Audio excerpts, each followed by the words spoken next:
Hello friends. Did you know that nearly 80% of those who watch my videos aren't subscribed? If you enjoy the content, I'd truly appreciate it if you hit that subscribe button. It helps a lot. Also, don't forget to leave a like and share your thoughts in the comments. Your interaction not only supports the channel's growth, but also helps these stories reach more people. Thank you all for being here. By the way, where are you watching from? Let me know in the comments.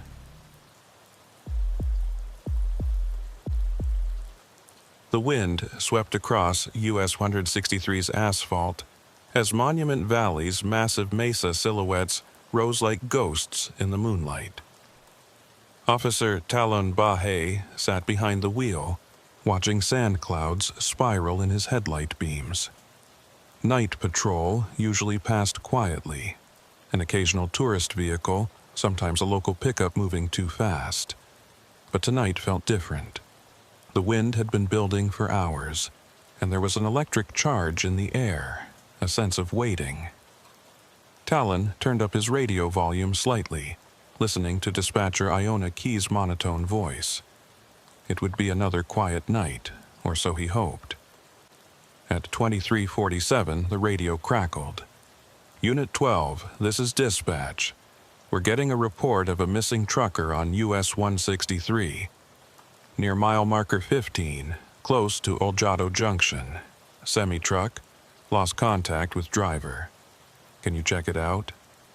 Talon reached for the microphone. 10-4, dispatch, heading that way. ETA 15 minutes. Iona's voice came back, slightly more tense this time. Unit 12, be careful. Caller says the rig looks abandoned. Engines running, lights on but no driver. Storm's getting worse. Talon pressed the accelerator a bit harder. Sand humps danced across the road ahead. 15 minutes later, his headlights caught something in the darkness. A big rig on the shoulder, pulled over in the emergency lane. Red trailer, white cab. The engine really was running, light exhaust smoke drifting from the stack. Talon parked his unit behind the truck, flipped on his spotlight and swept the cab. Nobody inside. He reached for his radio. Dispatch, Unit 12. I've got the vehicle. Confirming, it appears abandoned, moving in to investigate. Talon stepped out of his door, and the wind nearly tore his jacket off his back. Sand filled his eyes and mouth. He clicked on his flashlight and started walking around the rig. The cab door wasn't locked. When he looked inside, the dashboard was still lit. The CB radio on, but no sound coming through, just static. On the seat was a thermos, a half-eaten sandwich, and a logbook. Talon picked up the logbook and flipped through the pages. The last entry was from today at 21:30. Driver's name, Ephraim Pike. Young guy from the photo clipped to the sun visor, maybe late 20s, dark hair, tired smile. Talon stepped back down from the cab and walked around to the trailer. It was a standard dry van, doors secured with a padlock and company seal intact. Nothing suspicious there. He circled back to the front of the truck, shining his light on the ground.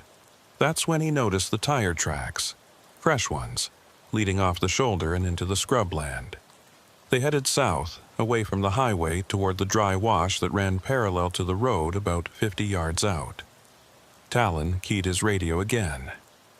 Dispatch, I've got tracks leading off-road. Looks like someone drove out into the wash. Requesting backup before I follow them. Iona's response was immediate. Copy that, Unit 12. Sergeant Begay is en route from Kayenta. ETA 20 minutes. Stay with the vehicle until he arrives.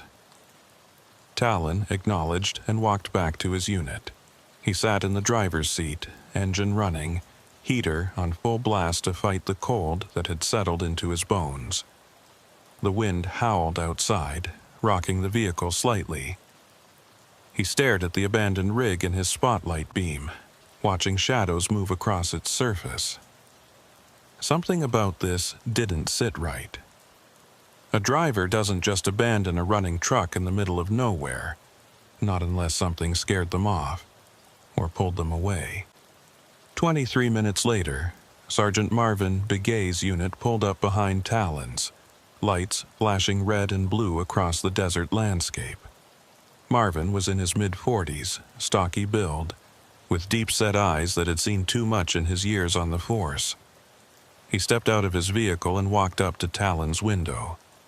"What have we got?" Talon gestured toward the rig. "Driver's name is Ephraim Pike. Last logbook entry was 21:30, about 2 hours ago. Truck's running, doors unlocked, personal items still inside. Tire tracks lead off into the wash. No sign of the driver." Marvin studied the scene for a moment, then nodded. "Let's take a look at those tracks. Stay close and keep your radio on." The two officers grabbed their flashlights and started following the tire tracks into the desert. The wind was brutal now, whipping sand into their faces and making it hard to see more than a few feet ahead. The tracks were clear at first, deep impressions in the soft sand, but as they got closer to the wash, they started to get weird. The spacing changed, like the vehicle had been swerving. Then, about 30 yards from the highway, the tracks just stopped. Talon crouched down, shining his light on the ground. "Marvin, look at this." The tire impressions ended abruptly, as if the vehicle had simply vanished into thin air. There were no other tracks leading away, no signs of anyone walking, no disturbance in the sand beyond this point. Marvin walked in a wide circle around the area, searching for any continuation of the trail, but found nothing. "This doesn't make sense," he muttered. "Vehicle doesn't just disappear." Talon stood up, feeling a chill that had nothing to do with the cold. Maybe it turned around, went back to the highway. They walked back toward US 163, checking for any return tracks, but there was nothing. The tire impressions led one way, into the desert, and then vanished. Back at the highway, Marvin radioed dispatch for a tow truck and a crime scene unit. "We need to impound this rig and check it thoroughly. Something's not right here." As they waited, Talon walked back to the cab and climbed inside again. He picked up the CB radio microphone and pressed the transmit button. "Hello? This is Navajo Tribal Police. If anyone can hear this, please respond." Static. He tried again. "Ephraim Pike, if you're out there, please respond." More static. Then, faintly, underneath the white noise, something else. A voice? No, not quite. More like a pattern in the static, rising and falling.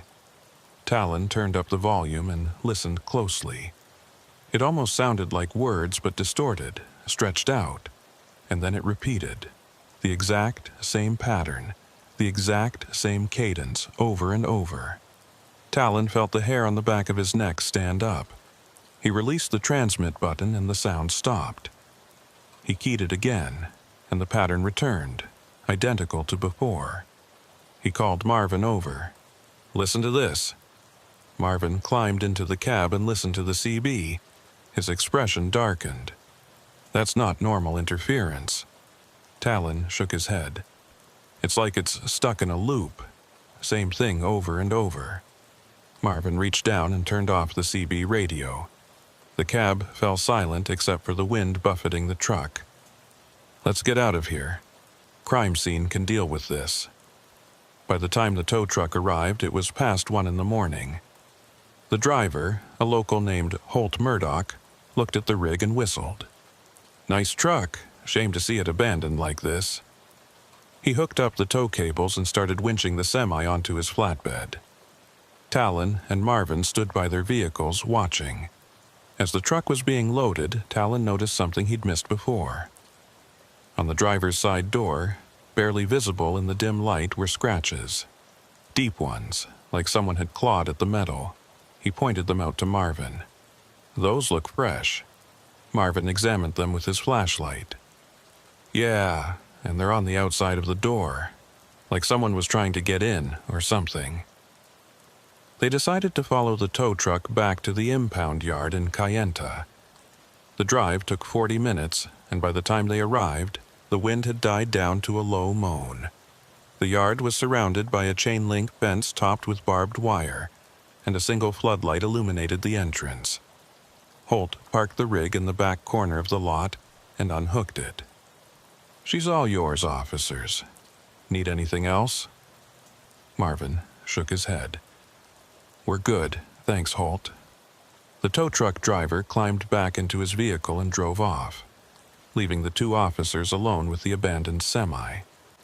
Marvin pulled out a set of keys, master keys for common truck locks, and tried a few until one worked. The trailer doors swung open with a metallic groan. Inside was darkness. Talon shone his flashlight into the cargo area. Empty, completely empty. No freight, no pallets, nothing. Just bare metal walls and floor. "Pike was hauling air," Talon said. Marvin frowned. "Why would someone be driving an empty trailer out here in the middle of the night?" Talon didn't have an answer. They searched the trailer thoroughly, looking for any hidden compartments or contraband, but found nothing. The trailer was clean, almost too clean. No dust, no debris, like it had been scrubbed recently. They locked up the trailer and walked back to the cab. Marvin climbed in and started going through the logbook more carefully.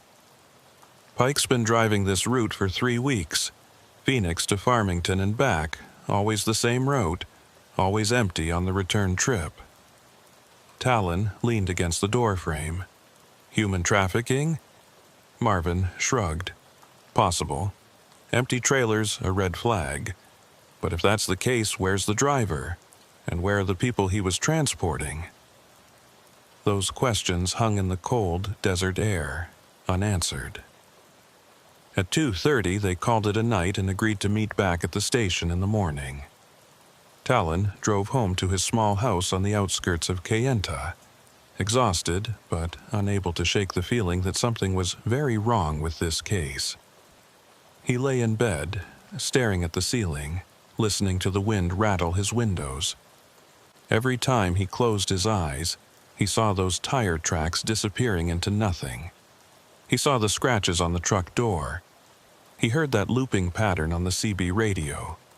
Sleep, when it finally came, was restless and filled with dreams of empty highways and endless darkness. The next morning, Talon arrived at the station at 7. Marvin was already there, looking like he hadn't slept either. "I've been thinking about this all night," Marvin said. "We need to find out more about Ephraim Pike. Check his background, talk to his employer, see if there's anything in his history that explains this." Talon nodded. "I'll start making calls." He spent the next 2 hours on the phone. Pike worked for a small trucking company out of Phoenix called Desert Haul. The dispatcher there, a woman named Linda, sounded genuinely worried when Talon explained the situation. "Ephraim's a good driver. Never missed a check-in. Never had any problems. This isn't like him at all." Talon asked about the empty trailer. Linda confirmed that Pike had been running return trips with no cargo. "It's cheaper for the client to have us bring the trailer back empty than to find freight going the opposite direction. Not unusual in this business." Talon asked if Pike had mentioned anything strange on his recent runs, any problems or concerns. Linda hesitated. "Actually, yeah. About a week ago, he called in and said he thought someone was following him on US 163. Late at night, same set of headlights staying behind him for miles. But when he pulled over to let them pass, they pulled over too. Then when he got back on the road, they followed again. He said it happened twice on the same run." Talon felt a chill run down his spine. "Did he file a report with anyone?" Linda said no. He thought maybe it was just his imagination, or another trucker messing with him, but he mentioned it to me because it freaked him out. Talon thanked her and hung up. He walked over to Marvin's desk and relayed the information. Marvin leaned back in his chair, thinking. So Pike thought he was being followed. Then he disappears. Could be related. Talon agreed. We should check traffic cameras, see if we can spot any vehicles following Pike on his last run. The problem was that US 163 through the Navajo Nation had very few traffic cameras. Most of the highway was remote, passing through open desert with limited infrastructure. The nearest camera was at the junction near Mexican Hat, about 40 miles north of where the truck was found. Marvin called the transportation department and requested footage from the previous night. An hour later, they had the video file. They watched it on Marvin's computer, scanning through hours of mostly empty highway. At 20:15, Pike's rig appeared, heading south toward Oljato. The timestamp matched his logbook entry. He was alone on the road, no other vehicles in sight. They kept watching. 10 minutes later, another vehicle appeared, also heading south. It was hard to make out details in the grainy footage, but it looked like a dark-colored pickup truck. It maintained a steady distance behind Pike's rig. Talon leaned closer to the screen. Is that following him? Marvin rewound and watched again. Could be coincidence. Same direction, same speed. But Talon wasn't convinced. He had a gut feeling about this. They continued watching the footage, but neither vehicle appeared again on any other camera. They had vanished into the stretch of highway where surveillance didn't reach. Marvin rubbed his eyes. We need more. Let's go back to the impound yard and check the rig again. Maybe we missed something. They drove back to Kayenta, arriving at the yard around noon. The rig sat exactly where they'd left it, baking in the desert sun. Talon walked around it again, looking for anything they might have overlooked. That's when he noticed the dash camera, a small device mounted on the windshield, partially hidden behind the sun visor. Marvin, look at this, dash cam. Marvin climbed into the cab and carefully removed the camera. Let's hope it recorded something useful. Back at the station, they connected the camera to Marvin's computer and started reviewing the footage. The camera had been recording continuously and the files were time-stamped. They skipped ahead to the evening of Pike's disappearance. At 20:30, the footage showed Pike driving south on US 163. Everything looked normal. The highway stretched out ahead, empty and dark. Pike's hands were visible on the steering wheel, occasionally reaching for his coffee thermos. At 21, something changed. Pike kept glancing in his mirrors, his body language tense. He reached for the CB radio and spoke into it, but there was no audio on the dashcam footage. Just Pike talking to himself, or trying to reach someone. At 21:15, Pike's eyes went wide. He stared into his rearview mirror, then his side mirror. His lips moved. Talon wished they had audio, and he started driving faster. The speedometer crept up from 65 to 75. Pike kept checking his mirrors. Whatever was behind him, it had him scared. At 21:28, Pike suddenly hit the brakes hard. The camera shook from the force. Pike turned the wheel sharply to the right, pulling off onto the shoulder. The rig came to a stop. Pike sat there for a moment, breathing hard, visible even in the dim light from the dashboard. Then he reached down and turned something, probably the engine off. No, wait. The dashboard lights stayed on. He'd left it running. Pike opened the door and stepped out of the cab. The camera angle didn't show what was outside, only the empty driver's seat and the open door. Pike stood there for a few seconds. Talon could see his shadow in the headlights, and then he walked away. The shadow moved to the right toward the back of the truck, and then it disappeared. The timestamp read 21:30. That was the last movement on the footage. For the next 2 hours, the camera recorded an empty cab, an open door, and the sound of wind howling through the opening. At 23:45, Talon's flashlight beam appeared in the frame, and the recording ended shortly after. Talon and Marvin sat in silence for a moment. He got out on his own, Talon said quietly. Whatever happened, he wasn't dragged out. He left voluntarily. Marvin nodded slowly. But why? What did he see that made him stop and get out? They rewound the footage, watching Pike's reaction in the minutes before he pulled over. His eyes kept darting to the mirrors. He was watching something behind him. Marvin paused the video and enhanced the image of the rearview mirror. In the reflection, barely visible, was a pair of headlights. They were close, maybe 50 feet behind the rig, too close for safe highway driving. That's what spooked him, Talon said. Someone was tailgating him. Marvin zoomed in further, but the resolution was too poor to make out any details about the vehicle. Just two white lights in the darkness. We need to find that vehicle. They spent the rest of the afternoon reviewing all available footage from other cameras in the area, but the dark pickup they'd seen earlier never appeared again. It was like it had vanished into thin air, just like Pike's tire tracks in the desert. As evening approached, Talon felt the case slipping through his fingers. They had a missing driver, an abandoned truck, mysterious tire tracks that led nowhere, and a phantom vehicle that couldn't be identified. Marvin suggested they drive back out to the site where the truck was found and search the area in daylight. Maybe they'd missed something in the dark. Talon agreed, and they headed out on US 163 as the sun began to set. The sky turned orange and purple, casting long shadows across Monument Valley's formations.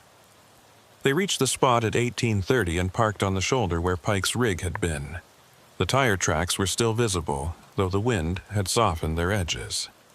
Talon and Marvin followed them again, this time with better visibility. The tracks led into the scrubland, weaving slightly, and then ended in that same impossible spot. No continuation, no explanation. Marvin walked in expanding circles around the endpoint, searching for any clue they might have missed. Talon stood at the last tire impression, staring down at it. The sand around it was undisturbed, smooth and windswept. It didn't make sense. A vehicle heavy enough to leave those deep tracks didn't just lift off into the sky.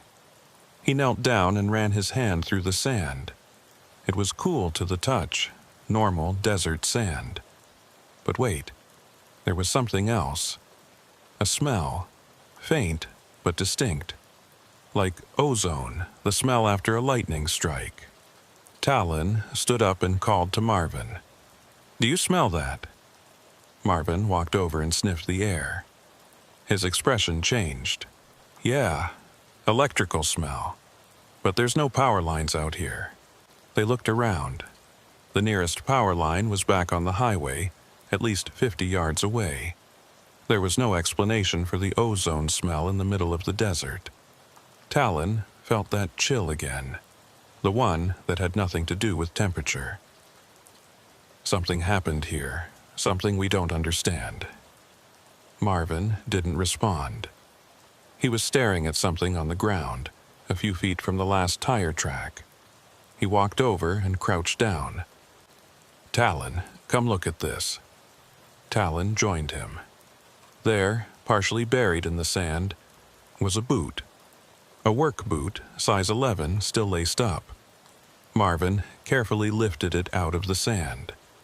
It was weathered but not old, and the sole was worn but intact. Inside the boot was a sock, and inside the sock, horrifyingly, were toes.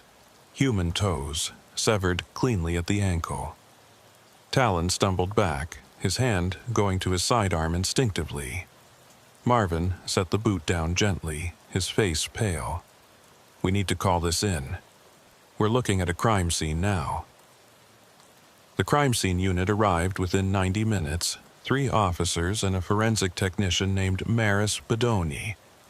She was meticulous, photographing the boot from every angle before carefully bagging it as evidence.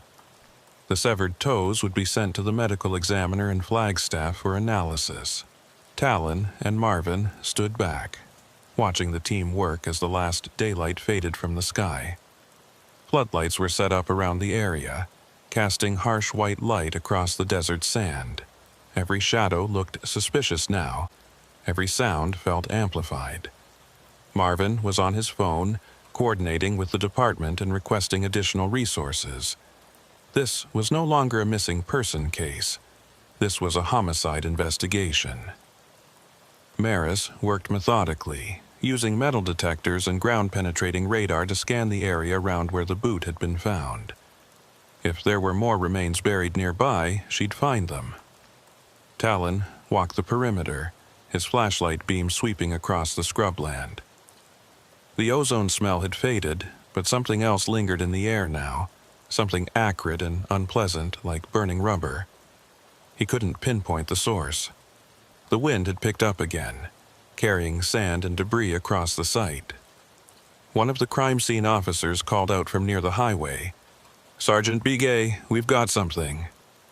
Everyone converged on the officer's location. He was standing about 20 yards from where the rig had been parked, pointing his flashlight at the ground. There, partially covered by wind-blown sand, were drag marks, 2 parallel grooves, each about 4 inches wide, leading from the shoulder toward the spot where the tire tracks disappeared. Maris came over with her camera and documented them. "These are fresh," she said. "Made within the last 24 hours. Talon knelt beside them. Something was dragged, or someone. The grooves were deep, pressed into the hard-packed sand beneath the surface layer. Whatever made them was heavy. They followed the drag marks carefully, Maris photographing every few feet. The marks led directly to the end point of the tire tracks, then stopped. Just like the tire impressions, they simply ended with no continuation. Marvin radioed dispatch for additional units to secure the scene overnight. "We're treating this as an active crime scene until further notice. Nobody comes out here without authorization." Iona Key acknowledged and said she'd send 2 patrol units to establish a perimeter. As they waited for backup, Talon noticed something odd about the sand near the drag marks. It had a crystalline quality, like it had been exposed to extreme heat. He touched it carefully. It was cool, but when he lifted a handful, it fell through his fingers like tiny glass beads. Maris saw it too and collected samples. "I've never seen sand do this naturally. It's been vitrified, turned to glass. Takes temperatures over 3,000 degrees.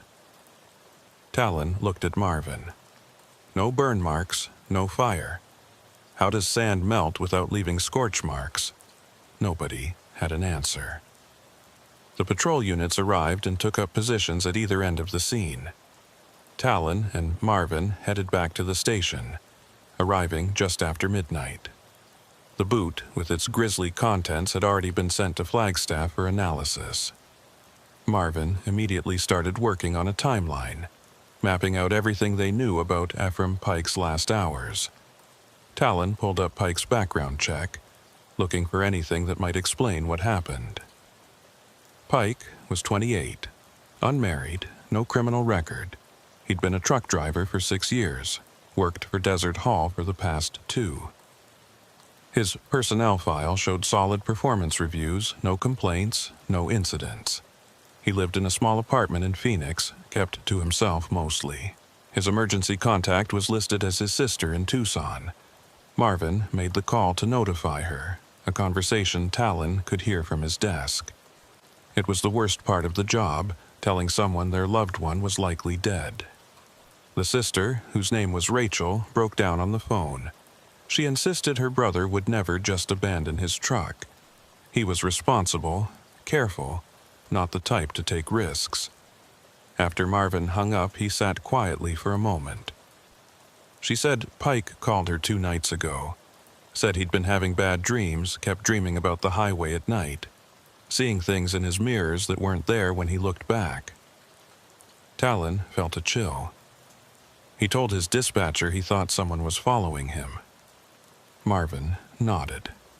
Maybe he was right.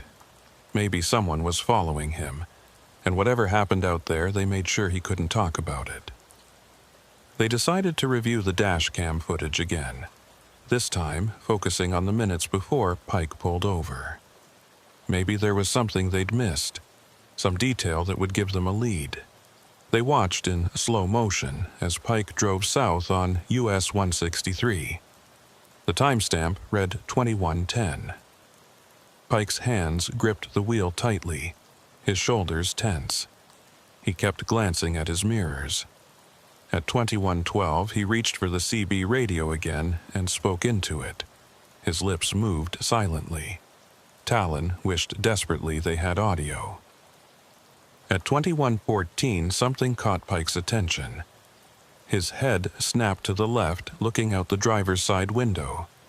He stared for several seconds, his expression shifting from confusion to fear. Then he jerked his head forward and accelerated. The speedometer climbed, 70, 75, 80 miles per hour. Pike was running from something. At 21:16, the rearview mirror reflection showed those headlights again, still behind him, matching his speed. But there was something else now. Something Marvin noticed when he paused the frame and enhanced it. Between the two headlights there was a third light, a red light, positioned higher than the others, almost like a beacon or warning light. Marvin zoomed in as far as the resolution would allow.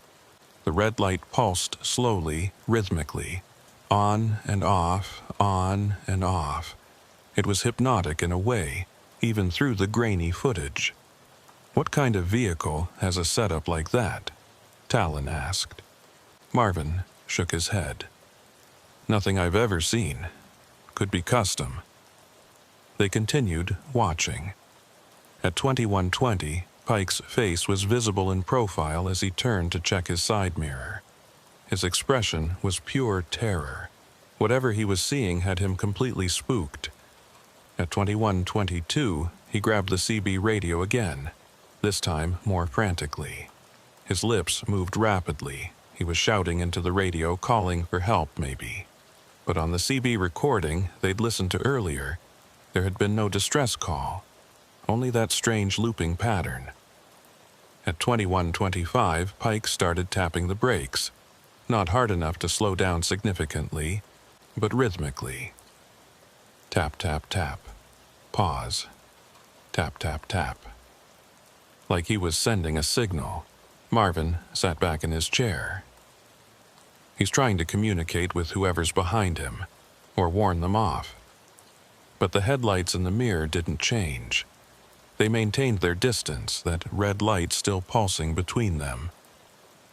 At 21:27, something changed. The headlights suddenly accelerated, closing the gap rapidly. In the space of 3 seconds, they went from 50 feet back to 20 feet back. Pike panicked, yanking the wheel hard to the right. The camera shook violently as the rig swerved onto the shoulder. At 21:28, Pike hit the brakes hard, bringing the truck to a stop. The headlights in the mirror disappeared, just vanished, like they'd never been there. Pike sat in the driver's seat, breathing hard, looking around frantically.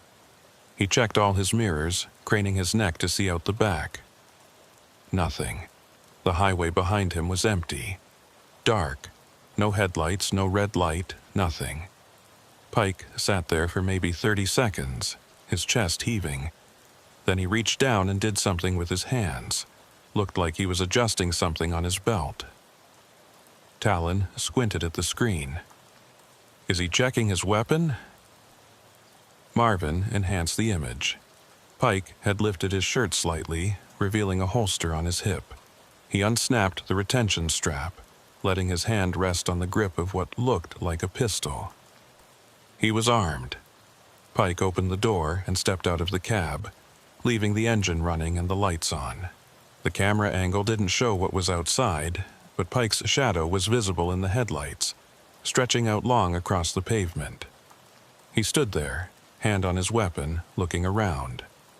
His shadow turned slowly, like he was scanning the area. Then it moved to the right, toward the rear of the trailer.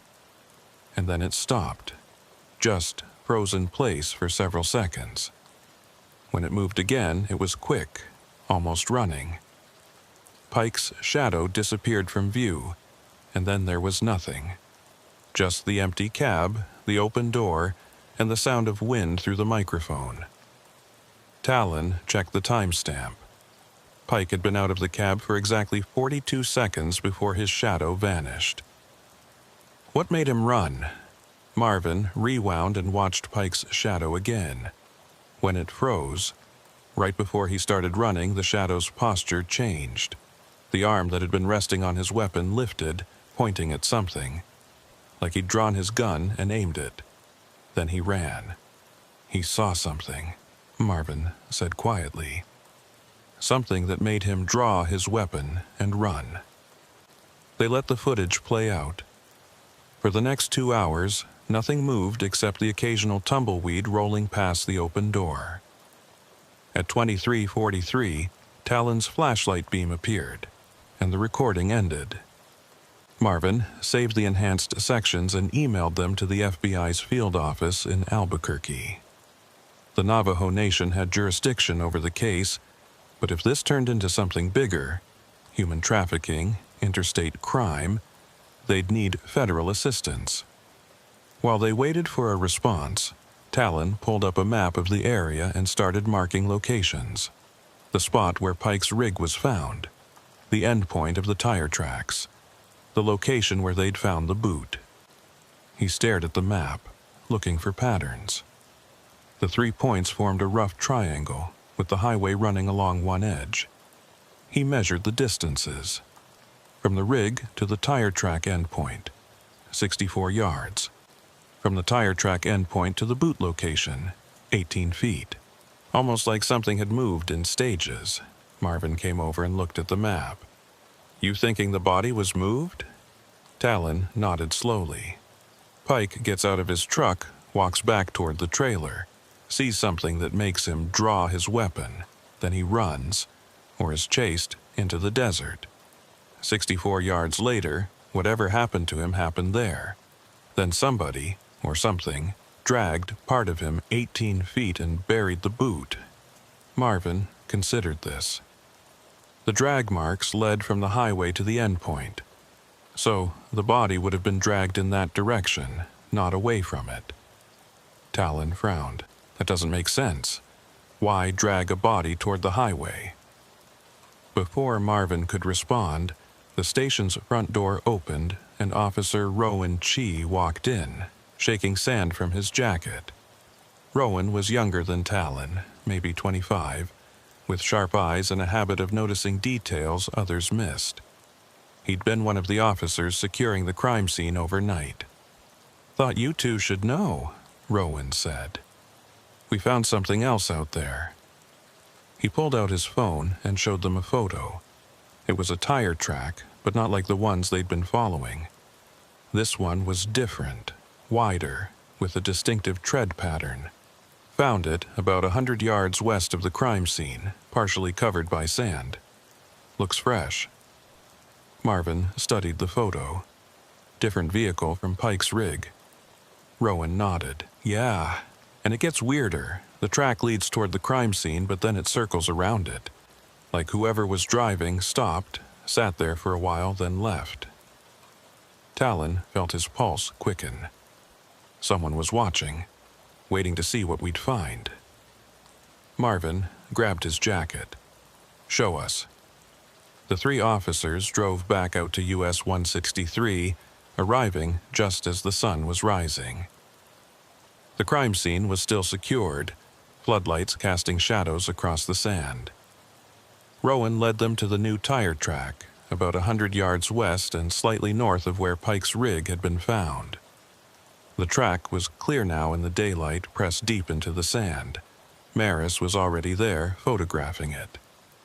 This is from a heavy-duty pickup truck, she said. Probably 3/4 ton or larger. Tread pattern matches several commercial brands, but I'll need to run it through the database to narrow it down. Talon knelt beside the track and followed its path. It came in from the west, approached to within 50 yards of the crime scene, then made a wide loop and headed back the way it came. At the closest point to the crime scene, there were scuff marks in the sand, like someone had gotten out of the vehicle and stood there. Maris took samples from the scuff marks and found a partial boot print. Size 12, work boot style, different from Pike's size 11. Someone was here, Talon said. While Pike was out there dying, someone was standing right here watching. Marvin's jaw tightened. Can we track where the vehicle came from or went? Maris shook her head. Trail goes cold about a quarter mile in both directions. Winds erased most of it. Talon stood up and looked toward the horizon. The sun was fully up now, painting the mesas orange and red. Monument Valley stretched out in all directions, vast and empty. Somewhere out there, someone knew what had happened to Ephraim Pike. Someone had watched it happen and done nothing, or worse, had made it happen. Back at the station, Talon couldn't shake the feeling that they were being watched. Every time he looked out the window, he half expected to see a dark pickup truck sitting across the street. Marvin was on the phone with the FBI, explaining the situation and requesting their assistance. Talon pulled up the traffic camera footage again, this time looking for the mystery pickup. He went back further, scanning through hours of footage from the previous week. At 03:22 on Wednesday morning, 6 days before Pike's disappearance, a dark pickup truck appeared on the camera near Mexican Hat. It was heading south on US 163, same direction Pike usually traveled. The truck was moving slowly, like it was searching for something.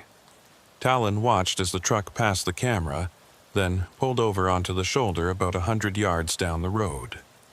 It sat there for 17 minutes, engine running, headlights on. Then it pulled back onto the highway and continued south, disappearing from view. Talon checked the next night's footage. The same truck appeared at 03:18, following the exact same pattern. Pulled over, waited, then continued. This happened 4 nights in a row, always between 03:15 and 3:30. On the 5th night, the truck didn't appear. That was the night Pike disappeared. Talon called Marvin over and showed him the footage. Someone was staking out the road, waiting for Pike. Marvin enhanced the image of the truck as much as possible. It was definitely a heavy-duty pickup, dark blue or black, with an extended cab. There was some kind of equipment mounted in the bed, covered with a tarp. The license plate was obscured, either deliberately or by mud. But there was one distinctive feature. On the roof of the cab, above the rear window, was a light bar. Not unusual for work trucks, but the configuration was odd. 3 lights in a row, 2 white spotlights on either end and a red emergency light in the center. Talon's blood ran cold. That's the red light Pike saw, the one pulsing in his rearview mirror. They had their vehicle. Now they needed to find it. Marvin sent the enhanced images to every law enforcement agency in the Four Corners area with a bolo. Be on the lookout. Dark pickup, heavy duty, custom light bar on the roof. Considered connected to a homicide investigation. Approach with caution. Talon started calling truck stops and gas stations along US 163, asking if anyone had seen a vehicle matching that description. Most calls went nowhere, but at a small fuel station near Bluff, Utah, the owner remembered something. Yeah, I seen a truck like that. Came through here maybe a week ago, late at night. Guy filled up, paid cash, didn't say much. Talon asked if the station had security cameras. The owner, whose name was Orson Kepler, said yes, but the system was old and only kept footage for 72 hours. The recording from a week ago would be gone. Talon asked Orson to describe the driver. Tall guy, maybe 6'2", 6'3", white, probably in his 40s. Had a baseball cap, pulled low, sunglasses even though it was nighttime. Didn't get a good look at his face. Talon asked about the truck. Had New Mexico plates, I think, or maybe Arizona. one of those desert states. And yeah, it had that light bar on top. Thought it was weird, the red light in the middle. Never seen that before. Talon thanked Orson and hung up. They had a partial description of the suspect now. White male, 40s, over 6 feet tall, driving a dark pickup with out-of-state plates and a custom light bar. It wasn't much, but it was more than they'd had an hour ago. Marvin was still on the phone with the FBI. When he hung up, he looked grim. FBI's sending 2 agents down from Albuquerque. They'll be here tomorrow morning. They're also running the tire tread and boot print through their databases, see if anything matches previous cases. Talon asked if the FBI thought this could be connected to other disappearances. Marvin nodded. They've had 3 unsolved trucker disappearances along southwestern highways in the past 18 months. All similar circumstances. Empty rigs found abandoned, drivers vanished without a trace. The implications hung heavy in the air. If this was a serial predator targeting truck drivers, Pike was just the latest victim. And whoever was responsible was still out there, hunting. Talon thought about the CB radio in Pike's truck, that looping pattern they'd heard. He went back to the evidence locker and retrieved the digital recorder they'd used to capture the audio. He plugged it into his computer and played it again, listening carefully.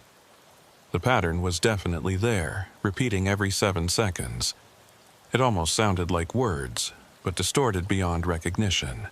He slowed down the playback speed, dropping it to half normal speed. Now he could hear it more clearly.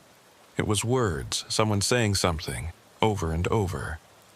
Talon played it for Marvin, even slowed down. It was hard to make out, but certain syllables were recognizable. Help. Can't. Watching. Marvin's eyes widened. That's Pike. He was trying to call for help on the CB, but something was interfering with the signal. Talon nodded. And whatever was interfering, it's still there. That's why the message is looping. The interference is keeping it trapped in the radio. Marvin didn't look convinced about the supernatural implications, but he couldn't deny what they were hearing. They saved the audio file and added it to the evidence package for the FBI. By late afternoon, Talon was exhausted. He'd been awake for over 30 hours, running on coffee and adrenaline. Marvin sent him home to get some rest. We've got officers watching the crime scene and the impound yard. Go home, sleep, come back fresh tomorrow when the FBI arrives. Talon reluctantly agreed and drove home. But when he pulled into his driveway, something felt wrong. His front door was slightly ajar. He always locked it. Always. Talon drew his weapon and called for backup, then cautiously approached the house. The door creaked open at his touch. Inside, everything looked normal. No signs of forced entry, nothing disturbed. But someone had been here. He could feel it. He cleared each room methodically, weapon raised, checking corners and closets. The house was empty. But on his kitchen table, something that hadn't been there this morning, a photograph. Talon approached it carefully, not touching it. The photo showed Ephraim Pike's abandoned rig, taken from an angle high above, like someone had been on a mesa looking down. In the bottom right corner of the photo, visible in the glow of the rig's headlights, were 2 figures. One was clearly Pike, identifiable by his build and clothing. The other was taller, darker, its features obscured by shadow. The photo's timestamp read 21:29, 1 minute after Pike had gotten out of his truck. Talon's hands trembled as he called Marvin. Someone broke into my house, left a photograph. Marvin, they were there. They photographed Pike right before he died. Marvin told him to secure the scene and not touch anything. He was on his way. Talon stood in his kitchen, staring at the photograph, his mind racing. Whoever had taken this picture had been watching Pike, had followed him, had probably killed him. And now they were sending a message to the police. We know who you are, we know where you live, and we can get to you whenever we want. The investigation had just become personal. Marvin arrived within 20 minutes, bringing Officer Rowan Chi and Maris Bedoni with him. They processed Talon's house like any other crime scene, dusting for prints, checking windows and doors for signs of forced entry, photographing the mysterious image on the kitchen table. Maris carefully bagged the photograph as evidence, handling it with latex gloves. "No fingerprints on the surface," she said after a preliminary examination. "Whoever left this was careful." Talon sat on his front porch while they worked, his service weapon in his lap, eyes scanning the street. Every car that passed made his hand drift towards the grip. Every shadow looked like a threat. Marvin came out and sat beside him. Windows in the back bedroom had the lock tampered with. Professional job, no damage, just defeated the mechanism. Whoever did this knew what they were doing. Talon stared at the darkening sky. "They're trying to scare us off the case." Marvin shook his head. "I don't think so. If they wanted us scared, they would have done something more direct.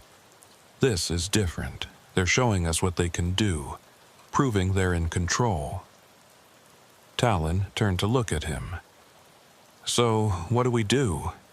Marvin's jaw tightened. "We don't get scared. We work the case harder. And we find this son of a bitch before he takes another victim." Rowan came out with his notepad. "I talked to your neighbors. Mrs. Tahoma across the street said she saw a dark pickup truck parked on this street around 2 this afternoon. Driver stayed in the vehicle for maybe 10 minutes, then left. She didn't get a plate number, but the description matches our suspect vehicle." Talon felt his stomach drop. The killer had been watching his house in broad daylight, waiting for him to leave so they could break in and deliver their message. "Mrs. Tahoma notice anything else about the truck or driver?" Rowan shook his head. "Just that it had some kind of equipment rack on the roof. Said it looked like something a contractor might drive." Maris emerged from the house carrying her equipment cases. "I've got everything we need. Talon, you shouldn't stay here tonight. If they came once, they might come back." Talon knew she was right, but he hated the idea of being driven from his own home. Marvin must have sensed his resistance. "Stay with me tonight. My place has a security system and I've got a spare room. We'll post a unit here to watch your house, catch them if they try to come back." Talon reluctantly agreed. He packed a bag and followed Marvin to his place on the other side of Kayenta. Rowan stayed behind with another officer to set up surveillance on Talon's house. At Marvin's place, Talon couldn't sleep. He sat in the spare bedroom, staring at the photograph on his phone, the one Maris had sent him of the image left on his table. The shadowy figure standing next to Pike was barely visible, more suggestion than substance. But something about its posture was wrong. The proportions seemed off, limbs too long, stance too wide. Talon zoomed in as far as the image resolution would allow, but the details dissolved into pixels. At 0230, his phone rang. It was Rowan. "Talon, you need to get back here. Something's happening at your house." Talon and Marvin drove to Talon's place in under 10 minutes, lights flashing but no siren. When they arrived, Rowan and the other officer were standing in the front yard, flashlights pointed at the roof. "Look, Rowan," Rowan said, directing his beam upward. On the roof, clearly visible in the flashlight glow, was something that hadn't been there before. A symbol, maybe 8 feet across, drawn in what looked like ash or charcoal. It was geometric, angular, with lines radiating from a central point like a twisted star. Talon felt cold looking at it. When did that appear? Rowan checked his watch. "We've been watching the house for 6 hours. Did a walk around every 30 minutes. It wasn't there at 02:00. We found it at 2:15. Marvin stared at the symbol. 15-minute window. Someone climbed onto Talon's roof, drew this, and got away without you seeing them? Rowan looked embarrassed. We were watching the street, the front and back doors. Didn't think to watch the roof. Marvin didn't criticize him further. Instead, he called Maris and asked her to come back out. While they waited, Talon grabbed a ladder from his garage and climbed up to examine the symbol more closely. The lines were precise, drawn with purpose. The substance used was definitely ash, still slightly warm to the touch. Talon pulled out his phone and took several photos from different angles. When Maris arrived, she climbed up and took samples of the ash. I'll run tests, but my guess is this is wood ash, maybe mixed with something else. The warmth suggests it was applied recently, within the last hour. She photographed the symbol extensively, then helped Talon measure its dimensions. 8 feet, 2 inches in diameter, perfectly circular outer boundary with the angular design inscribed within. I've never seen anything like this, Maris admitted. It's not Navajo, not any tribal marking I recognize. Talon felt a chill that had nothing to do with the night air. It's a message, just like the photograph. They stayed at the house until dawn, but no one returned. The symbol remained on the roof, stark and ominous in the growing light.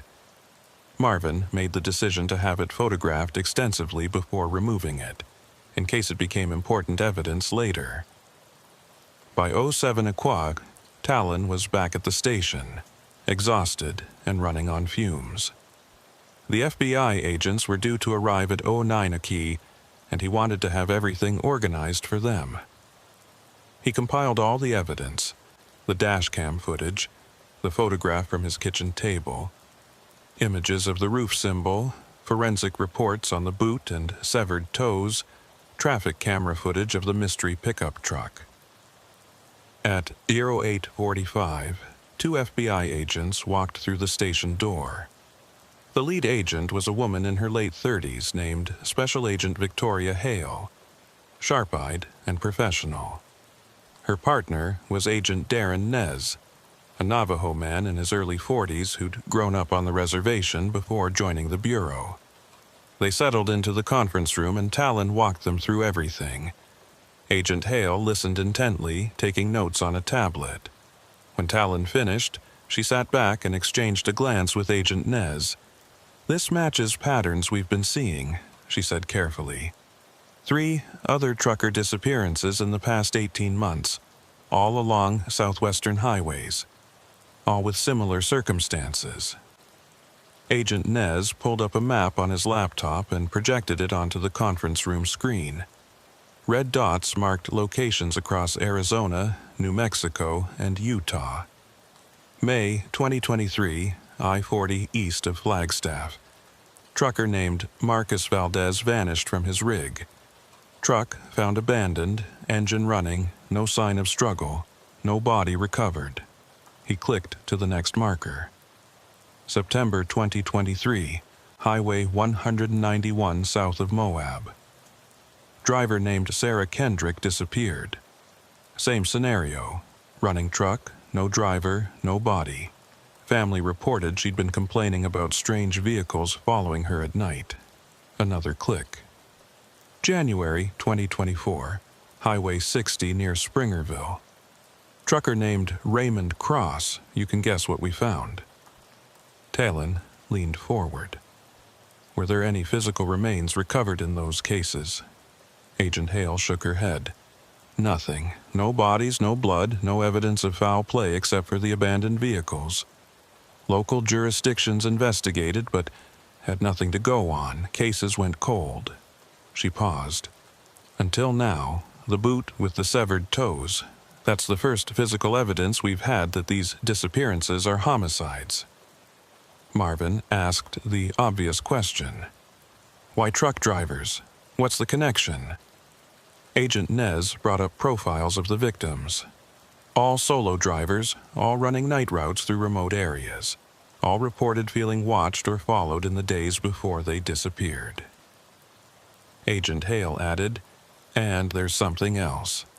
In each case, local law enforcement reported unusual phenomena near the disappearance sites. Strange lights, electronic interference, reports of vehicles that couldn't be tracked. We initially dismissed it as coincidence or misreporting, but now, she trailed off, looking at the symbol photograph. Now we're not so sure. Talon showed them the roof symbol images. Any idea what this means? Agent Nez studied it carefully, then shook his head. It's not any traditional Navajo symbolism. Could be something the suspect created themselves or borrowed from another source. We'll run it through our database of gang signs, cult symbols, see if anything matches. They spent the next 2 hours going over every detail of the case. Agent Hale was particularly interested in the CB radio recording with its looping distress call. That's unusual. We've seen evidence tampering before, but never anything quite like this. It's almost like the signal is caught in some kind of feedback loop. She made a note to have the FBI's technical division analyze it. By noon, they had a working theory. Someone was systematically targeting truck drivers on remote southwestern highways, using a dark pickup truck with a distinctive light configuration. The suspect was organized, technically sophisticated, and willing to directly intimidate law enforcement investigating the crimes. We need to set a trap, Agent Hale said. Use ourselves as bait. She proposed having an undercover agent pose as a truck driver, running the same routes where the previous disappearances had occurred. If our suspect is still active, they might take the bait. Marvin wasn't enthusiastic. That's putting someone directly in harm's way.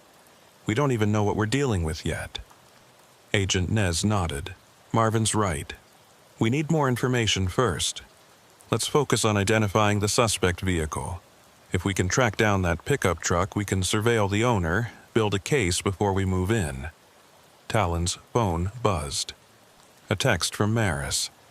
Need you at the lab, found something in the ash samples. He excused himself and drove to the forensic lab, a small building attached to the regional medical center. Maris met him at the door, her expression troubled. The ash from your roof, it's not just wood ash. There's bone ash mixed in. Talon felt his stomach turn. Human? Maris nodded slowly. I'll need to send samples to Flagstaff for DNA analysis to be certain. But yes, I believe it's human bone that's been cremated and ground into powder. She led him to her microscope. Look at this. Under magnification, the ash showed fragments of calcified tissue, unmistakably bone. Maris had already measured the calcium to phosphate ratio, confirming it matched human bone composition. Whoever left this on your roof wasn't just sending a message. They were showing you what they do to their victims. Talon stepped back from the microscope, his mind reeling. The killer was cremating the bodies, grinding them into ash, using them as, what, marking territory, claiming ownership? Have you told Agent Hale about this? Maris shook her head. You're my first call. I wanted you to know before it becomes part of the official record. Talon thanked her and called Marvin immediately. The ash on my roof, it contains human remains, cremated bone powder. There was a long silence on the other end, then Marvin's voice tight with controlled anger. This son of a bitch is taunting us with his victims. Get back here. We need to brief the FBI. Back at the station, Agent Hale's expression darkened as she heard the news. If the suspect is cremating victims and using their remains this way, we're looking at someone with access to cremation facilities, or someone who's built their own. She turned to Agent Nez. Start pulling records on crematoriums in the Four Corners area. Also, check for property records. Anyone who owns land remote enough to operate an illegal cremation operation. While the FBI agents worked their angle, Talon returned to his desk and pulled up the CB radio recording again. He'd been thinking about it all morning. If Pike's distress call was stuck in a loop, maybe there was more information embedded in the signal that they hadn't heard yet. He loaded the audio into a sound analysis program and started running filters. removing layers of static and noise. Slowly, other sounds emerged from beneath Pike's voice. Footsteps, heavy, rhythmic footsteps.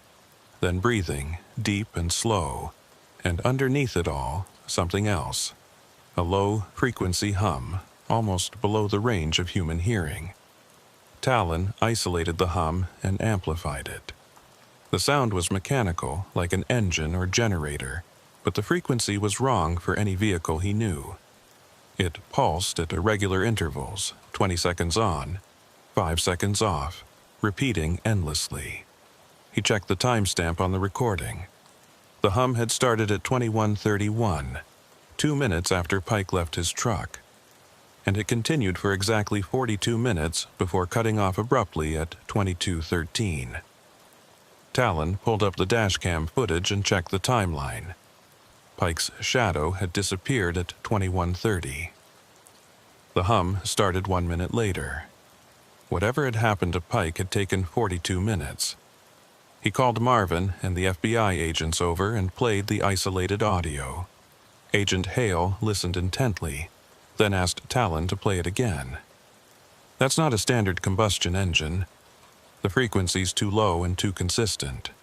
Could be industrial equipment, a generator maybe, or some kind of specialized machinery.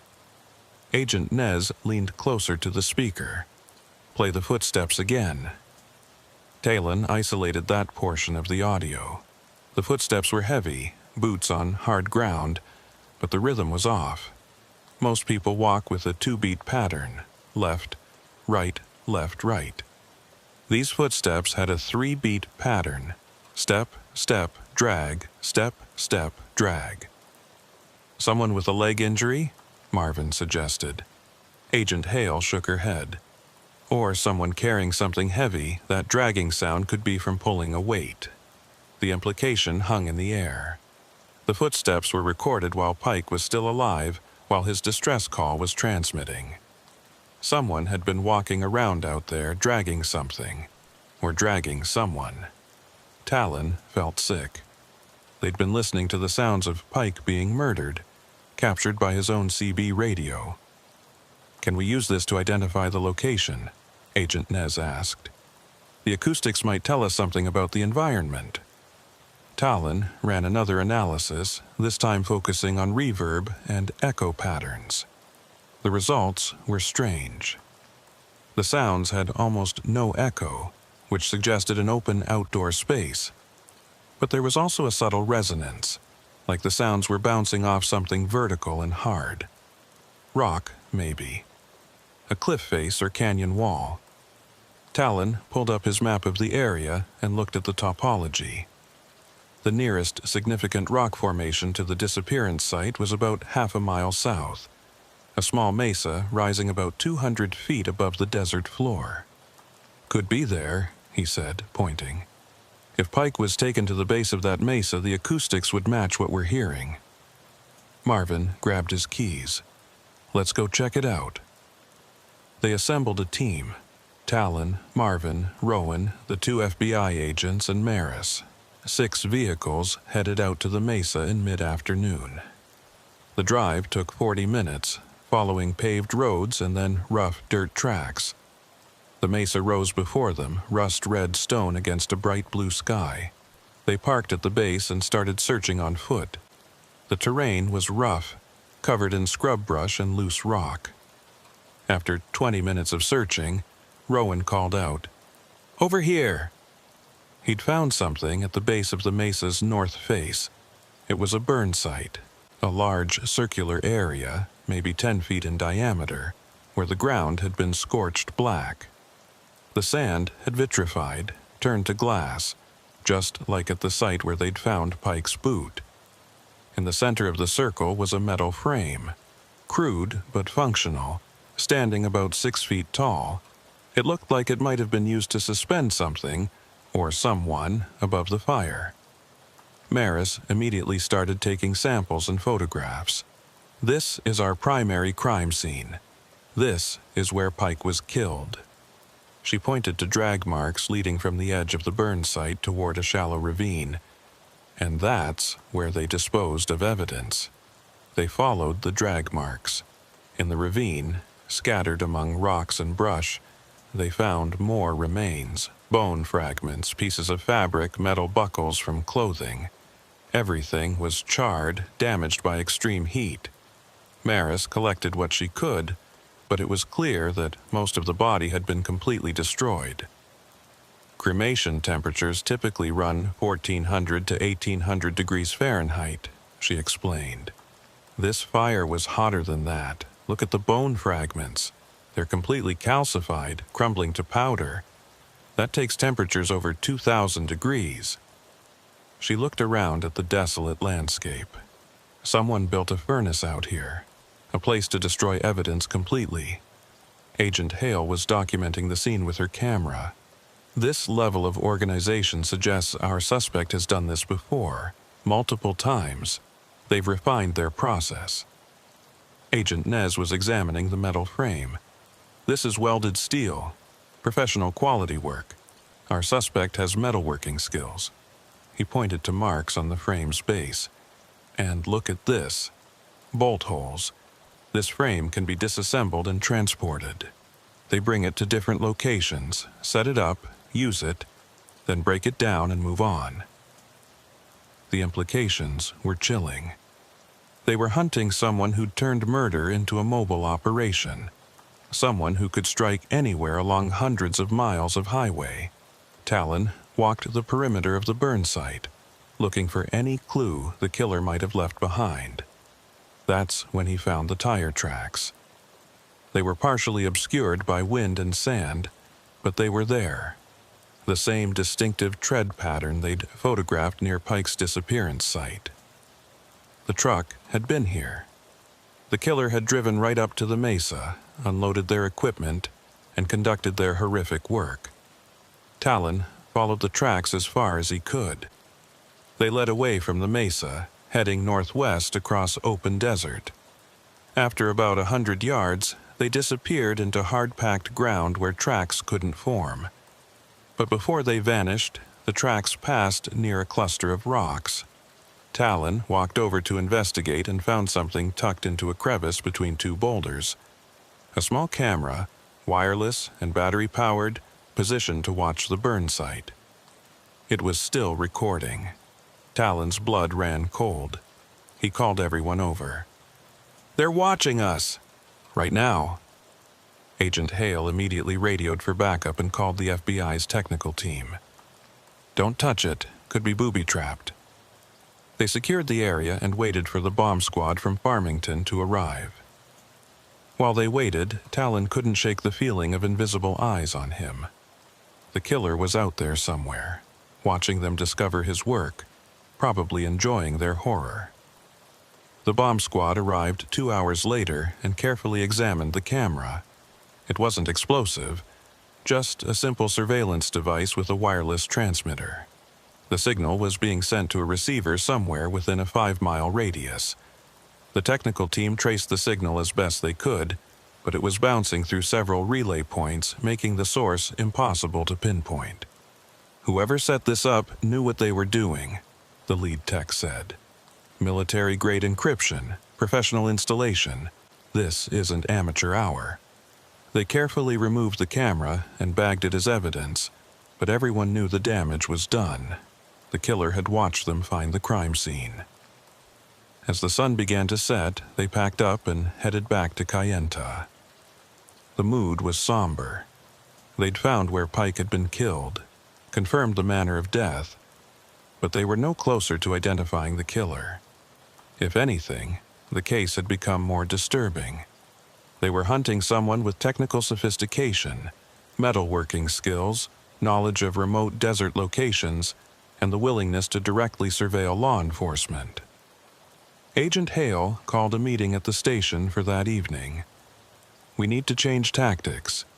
This suspect is bold, organized, and always one step ahead. We need to stop reacting and start predicting." She laid out a new strategy. "We've identified a pattern: remote highways, nighttime hours, solo truck drivers. We also know the suspect uses a distinctive vehicle and follows victims for days before striking. So, we set up monitoring on every major trucking route in the Four Corners area. Highway Patrol, Tribal Police, FBI, everyone watches for that dark pickup. The moment it appears, we track it back to its base of operations. Marvin asked the obvious question. What about the next trucker they target?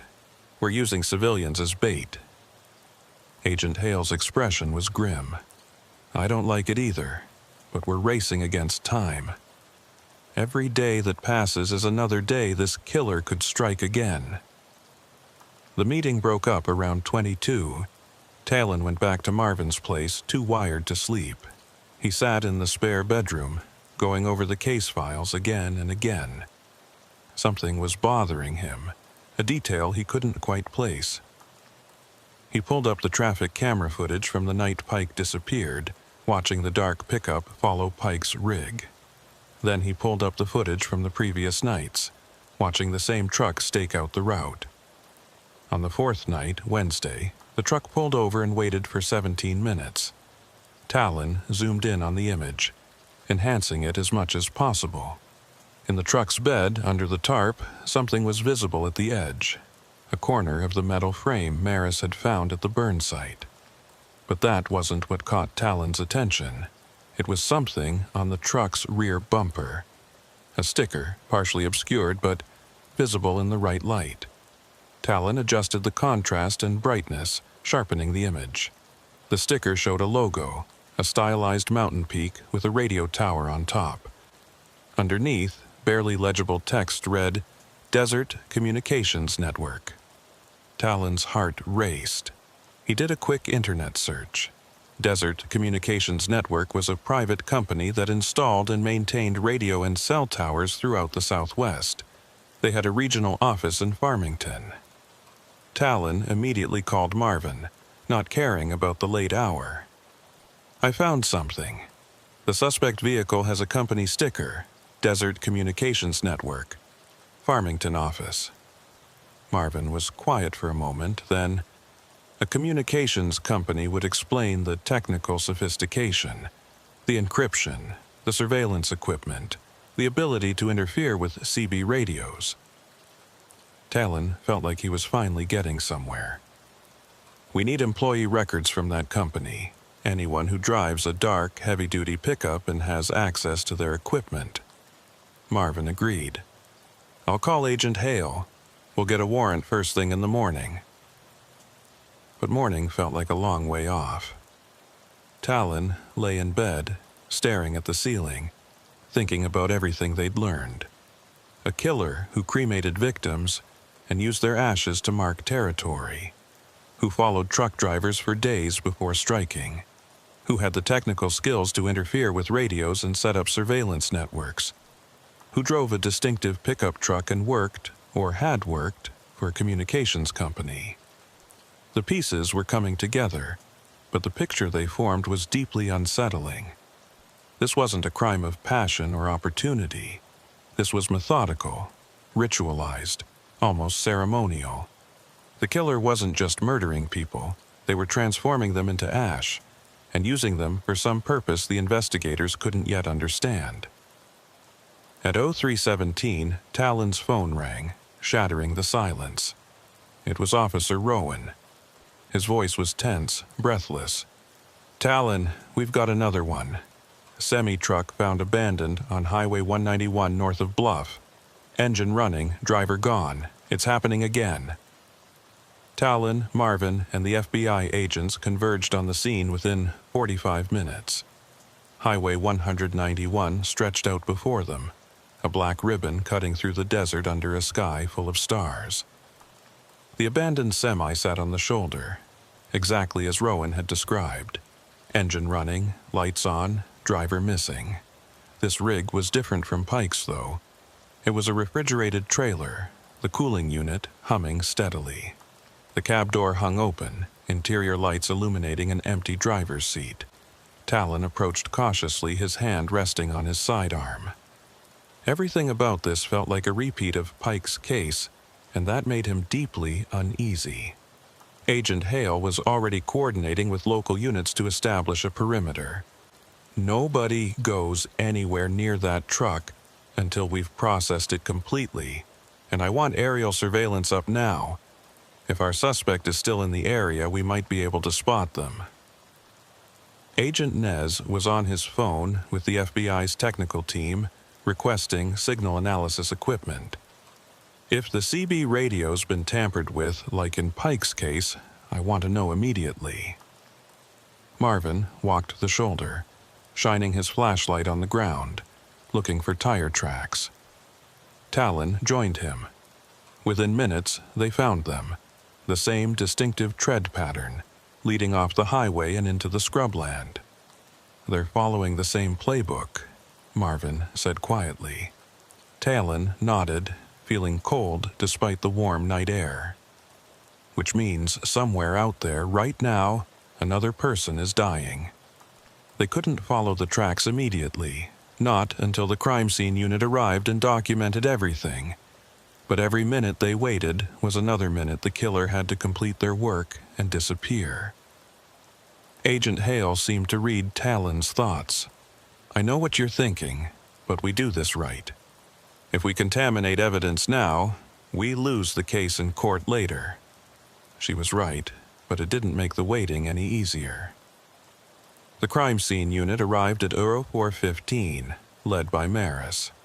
She'd been roused from sleep and looked exhausted, but her focus was sharp. She immediately began processing the rig, starting with the cab. The driver's logbook was on the passenger seat, open to today's date. The last entry showed a departure from Farmington at 20 Unquap, destination Moab. Driver's name, Della Varon. Talon felt his stomach drop. He knew that name. Della ran a small truck stop diner near Bluff, but she also drove part-time for extra income. She was in her 50s, tough as nails, with a sharp wit and a kind heart. And now she was missing. Maris found Della's cell phone wedged between the seats. The screen was cracked but still functional. The last call had been to 911 at Aero 247. Maris played the recording. Della's voice came through, shaky and breathless. "This is Della Varon. I'm on Highway 191 northbound, mile marker 23. There's a truck following me, has been for the last hour. Dark-colored, some kind of lights on top. They keep getting close, then dropping back. I think they're trying to run me off the road." The dispatcher's voice. "Ma'am, can you see a license plate?" Della. "No, they're keeping their distance now. Wait, they're speeding up again. They're right on my—" The call cut off abruptly with a crash and static. Everyone listening felt the weight of that moment. Della had called for help, and somehow they hadn't gotten there in time. Agent Hale's face was grim. "Play it again." They listened 3 more times, analyzing every sound. At the end, just before the call cut off, there was something else, a sound like metal scraping metal, and then what might have been Della screaming. Or it might have been tire noise. The audio was too distorted to tell. Agent Nez checked the 911 records. Call came in at 0247. Nearest patrol unit was dispatched at 0248, arrived at 0305. Found the rig abandoned. Della was gone in less than 20 minutes. Talon walked around to the back of the trailer and checked the cargo doors. They were sealed, refrigeration unit still running. He could hear it cycling, maintaining whatever temperature was set. What was she hauling? Maris checked the manifest clipped to a holder on the trailer's side. Produce, lettuce, tomatoes, bell peppers. Destination was a grocery warehouse in Moab. Standard cargo, nothing that would make Della a specific target, which meant the killer was choosing victims based on opportunity, solo drivers on remote roads at night. Anyone could be next. Maris opened the trailer doors carefully. Cold air billowed out, and the smell of fresh vegetables filled the night. The cargo was intact, pallets of produce stacked and secured with straps. Everything looked normal. But as Maris stepped inside with her flashlight, she found something that shouldn't have been there. On the trailer's interior wall, drawn in what looked like condensation or frost, was that same angular symbol they'd found on Talon's roof. He was inside the trailer, Maris said quietly. Either before Della started her drive, or after he took her, he left his mark. Talon climbed into the trailer to look closer. The symbol was about 3 feet across, drawn with a finger through the frost that had accumulated on the metal wall. It was precise, deliberate, identical to the one on his roof. Maris photographed it from every angle before it could melt. This confirms what we suspected, the killer's using the symbol as a signature, marking his territory, his victims. Agent Hale joined them in the trailer. Or it's part of a ritual. Serial offenders sometimes develop elaborate rituals around their crimes. The symbol could be psychologically significant to the killer. They finished processing the rig by dawn. The tire tracks leading off the highway were photographed and cast, then followed on foot. Just like with Pike's case, they led into the desert for about 60 yards before ending inexplicably. No continuation, no explanation. But this time they found something different. At the end point, half buried in sand, was a piece of fabric. Maris carefully extracted it. A strip of denim, torn and blood-stained. She checked it against photos of what Della had been wearing when she'd left Farmington. Della's dispatch supervisor had described her outfit. Jeans, a flannel shirt, work boots. The denim matched. Agent Nez coordinated aerial surveillance using a police helicopter equipped with thermal imaging. The helicopter made sweeping passes over the area, searching for heat signatures that might indicate a person or vehicle. Nothing. The desert stretched out in all directions, empty and indifferent. If Della was out there, she was already beyond the help of thermal cameras. Or she'd been taken somewhere the helicopter couldn't see. Talon thought about the burn site they'd found, how it had been hidden at the base of a mesa.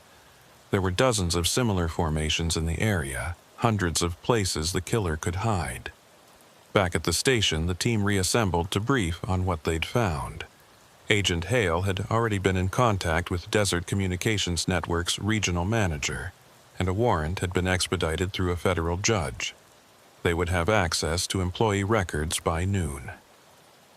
We're looking for current or former employees who drive a dark, heavy-duty pickup and have advanced technical skills, Agent Hale explained. Cross-reference that with anyone who has a history of violence, restraining orders, anything that suggests predatory behavior. The work was painstaking, but it was their best lead. While the FBI agents coordinated with DCN, Talon and Marvin drove out to Della's truck stop diner. They needed to talk to her employees, see if anyone had noticed anything unusual in recent days. The diner sat at the junction of Highways 191 and 163. A low-slung building with a gravel parking lot and a neon sign that read Della's. Inside, 3 employees were preparing for the morning rush, their faces drawn with worry. News of Della's disappearance had already spread. Her assistant manager, a young woman named Ruthie Calder, met them at the door. "Have you found her?" Talon shook his head. "Not yet, but we're doing everything we can." Ruthie led them to a back office where they could talk privately. She'd worked for Della for 5 years and knew her habits well. Della only drove trucks on weekends, extra money for her retirement fund. She'd done that Farmington Moab run dozens of times, knew the route like the back of her hand. Talon asked if Della had mentioned anything unusual recently, any problems or concerns. Ruthie hesitated. "Actually, yeah, about 2 weeks ago, she said someone had been hanging around the parking lot at night. Said she'd seen a dark truck parked out there multiple times, just sitting with the engine running. She thought maybe it was a driver taking a break, but it made her nervous." Marvin leaned forward. "Did she report it to anyone?" Ruthie shook her head. She didn't want to bother the police with something that might be nothing. but she started locking all the doors at night and keeping her shotgun behind the counter. She paused. I should have told her to call you guys. Maybe if I had, she'd still be here. Talon assured her that this wasn't her fault, but he could see the guilt eating at her. They asked to see the parking lot's security camera footage. Della had a basic system set up, recording on a loop that kept 7 days of video before overwriting. The footage showed exactly what Ruthie had described. On 3 different nights over the past 2 weeks, a dark pickup truck had pulled into the parking lot between midnight and 02 o'clock. It would park in the far corner, away from the lights, and sit there for 20 to 30 minutes. The driver never got out, never interacted with anyone, just watched. Talon felt anger rising in him. The killer had been stalking Della, learning her patterns, waiting for the right moment. And when she'd finally been vulnerable, driving alone on a dark highway, he'd struck. They copied the footage and drove back to the station. Agent Hale enhanced the images, trying to get a clear look at the truck and driver. The license plate was obscured, deliberately covered with mud or tape, but the truck's profile matched what they'd seen in other footage. Heavy-duty pickup, extended cab, equipment rack on the roof with that distinctive 3-light configuration. And on the rear bumper, barely visible in one frame, was the Desert Communications Network sticker. Same vehicle, Agent Hale confirmed. Same killer. At 13 o'clock, the warrant came through and they gained access to DCN's employee records. There were 43 current employees and 17 former employees who'd worked in the Four Corners region over the past 2 years. The FBI's data analysts began cross-referencing them against vehicle registrations, criminal records, and psychological profiles. By 15 o'clock, they had a short list of 5 names. 4 were quickly eliminated. Wrong vehicle type, solid alibis for the nights in question, or currently working out of state. That left 1 name, Kason Ryle. Kason Ryle, age 42, had worked for DCN for 7 years as a field technician, installing and maintaining communication towers throughout Arizona, New Mexico, Utah, and Colorado. His personnel file showed solid technical skills but poor interpersonal relationships. He'd been written up multiple times for conflicts with coworkers and customers. 13 months ago, he'd been fired after a confrontation with a supervisor that had nearly turned violent. Since then, he'd been working as an independent contractor, still doing similar work, but on a freelance basis. Vehicle registration showed he owned a 2019 Dodge Ram 2500 dark blue with a custom equipment rack. The address on file was a P.O. box in Farmington. That's him, Marvin said with certainty. Agent Hale wasn't ready to commit yet. He fits the profile, but we need more before we move. If we spook him now and he runs, we might never catch him. She put out a bolo for Kason's truck, but specified that officers should observe only, not approach. We need to find where he's operating from. His actual residence, not just a P.O. box. Once we have that, we can surveil and build a case. Agent Nez started pulling utility records, cell phone records, anything that might give them Kason's real location. While they waited for that data, Talon went back through all the evidence with fresh eyes, now knowing who they were likely looking for. He pulled up Kason Ryle's DMV photo. Caucasian male, 6'3", 240 pounds, brown hair, blue eyes, thick beard, weathered face, eyes that looked through the camera rather than at it. Talon studied those eyes. They were empty, cold, the eyes of someone who'd disconnected from humanity. He'd seen that look before, in suspects who'd done terrible things and felt nothing about it. Agent Nez got a hit on cell tower data. Kason's phone had been pinging off towers in a specific pattern over the past 6 months. The data showed he spent most of his time in a rural area about 30 miles west of Farmington, near an area called Beastie Badlands. There were no residential addresses in that area, just miles of remote wilderness.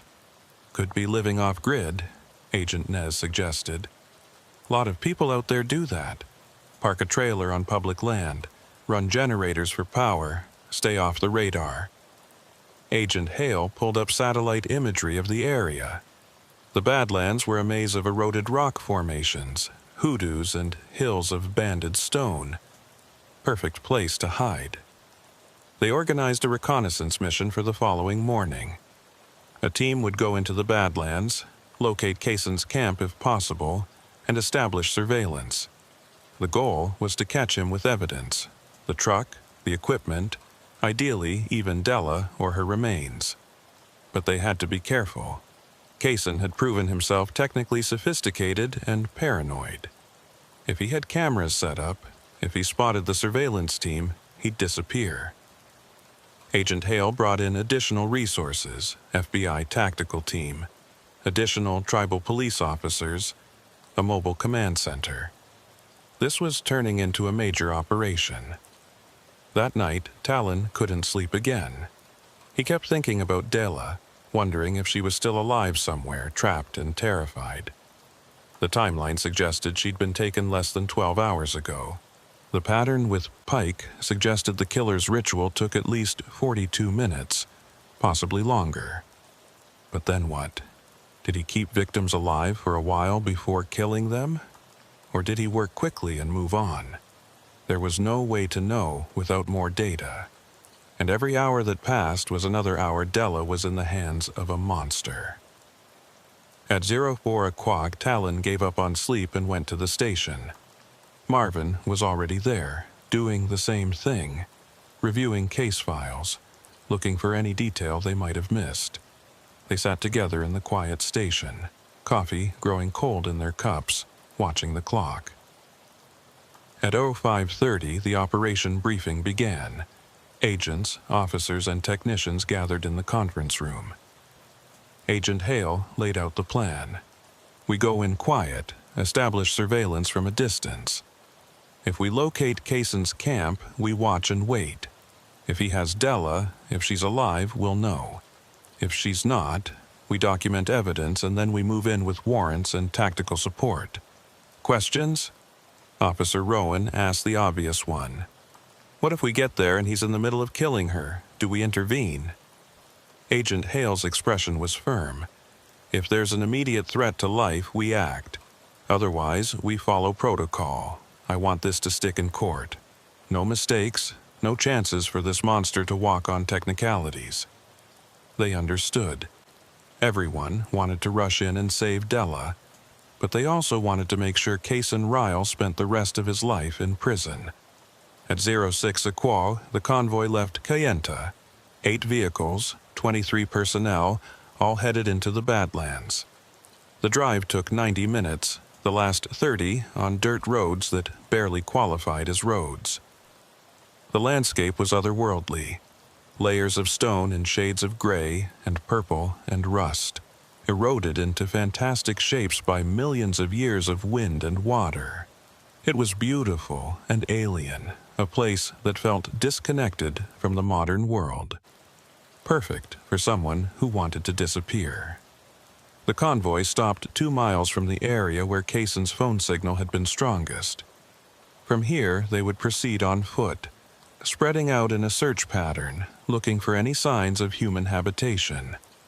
Talon was paired with Agent Nez and Officer Rowan. They moved quietly through the Badlands, using the rock formations for cover, scanning the terrain ahead. The morning air was cool, but would heat up fast once the sun rose higher. They'd been searching for almost an hour when Agent Nez raised his hand in a stop signal. He pointed ahead to a shallow valley between 2 ridges of stone. Down in that valley, partially hidden by a rocky outcrop, was a vehicle. The dark blue Dodge Ram, custom light bar on the roof, Desert Communications Network sticker on the bumper. They'd found him. Agent Nez radioed the location to the command center. Agent Hale's voice came back crisp and clear. Hold position, do not approach. We're bringing everyone to your location. They crouched behind rocks and waited, watching the valley below. Near the truck was a large canvas tent, weathered and dust-covered. Solar panels were set up nearby, feeding power to something inside. There was a portable generator, too, currently silent. And beyond the tent, that same metal frame they'd found at Pike's burn site, though this one was disassembled and stacked against the rocks. As they watched, a figure emerged from the tent. Tall, heavily built, wearing work clothes and a baseball cap. Even from a distance, Talon recognized him from the DMV photo. Kaysen Ryle. He moved with purpose, walking to the truck and pulling something from the bed. It looked like a fuel can. He carried it to the generator and began refueling it. The normalcy of the action was surreal. Here was a man who'd kidnapped and murdered multiple people, casually going about routine camp maintenance like he was just another person living off the grid. More officers arrived, taking up positions around the valley's rim. They had Kaysen surrounded, but they still needed to know if Della was down there, and if so, whether she was alive. Agent Hale set up her command post and sent a small drone equipped with thermal cameras to overfly the camp. The drone's footage appeared on tablets carried by the team. It showed 2 heat signatures in the valley, one moving around outside, that was Kaysen. The other was inside the tent, stationary. Someone's in the tent, Agent Hale confirmed, but I can't tell if they're alive or dead. The decision was made. They would move in. FBI tactical team would approach from 3 sides with tribal police covering the 4th side as backup. The goal was to take Kaysen alive, preferably without a firefight that might endanger whoever was in the tent. At Agent Hale's signal, the teams moved. They descended into the valley quickly but quietly, weapons drawn, spreading out to cover all angles. Kaysen didn't notice them at first. He was bent over the generator, adjusting something. Then one of the tactical agent's boot knocked a loose stone, and the sound echoed across the valley. Kaysen's head snapped up. He saw the armed officers converging on him, and for a moment, he froze. Then he ran, not toward his truck or any escape route, but toward the tent. Agent Hale's voice boomed through a megaphone. "Federal agents, stop where you are! Hands in the air!" Kaysen ignored the command and disappeared into the tent. Agents moved to surround it, cutting off any escape. "Kaysen Ryle, come out of the tent with your hands up. There's nowhere to go." For a long moment, nothing happened. Then Kaysen emerged, but he wasn't alone. He was dragging someone with him, a woman, middle-aged, her hands bound, tape over her mouth. Della. She was alive. Kaysen held a knife to her throat, backing away from the tent, using her as a shield. "Stay back," he shouted. His voice was rough, strained. "I'll kill her. I'll do it right now." Agent Hale kept her weapon trained on him. "Nobody wants that, Kaysen. Let her go. Let her go and we can talk." Kaysen laughed, a harsh, brittle sound. "Talk? You're going to arrest me, execute me. I know how this works." Talon had moved into position about 30 yards from Kaysen, partially hidden by a rock formation. He had a clear shot, but taking it while Kaysen had that knife at Della's throat was too risky. He kept his weapon trained on Kaysen's head, waiting for an opening. Agent Hale continued negotiating. "Nobody's executing anybody. You let Della go, you drop the knife, and we can work this out. You're not helping yourself right now." Kaysen's eyes darted around, looking for an escape route that didn't exist. 20 armed officers surrounded him. He was trapped and he knew it. "You don't understand," Kaysen said, his voice taking on a strange, almost pleading quality. "I had to do it. The signals, they told me. The frequencies, they're in everything. The radios, the towers. They're calling out. Someone has to answer. Someone has to complete the circuit." He was rambling, his grip on Della tightening. She whimpered behind the tape, her eyes wide with terror. Talon could see blood on her shirt, bruises on her face. She'd been through hell, and now she was seconds away from dying if they didn't do something. Agent Nez spoke up, his voice calm and measured. "The signals, Kaysen. Tell us about the signals. Help us understand." Kaysen turned toward the sound of Agent Nez's voice, his attention shifting just slightly. The knife moved away from Della's throat by maybe an inch. Agent Nez continued. "You worked with communication towers. You know the frequencies better than anyone. What are they telling you?"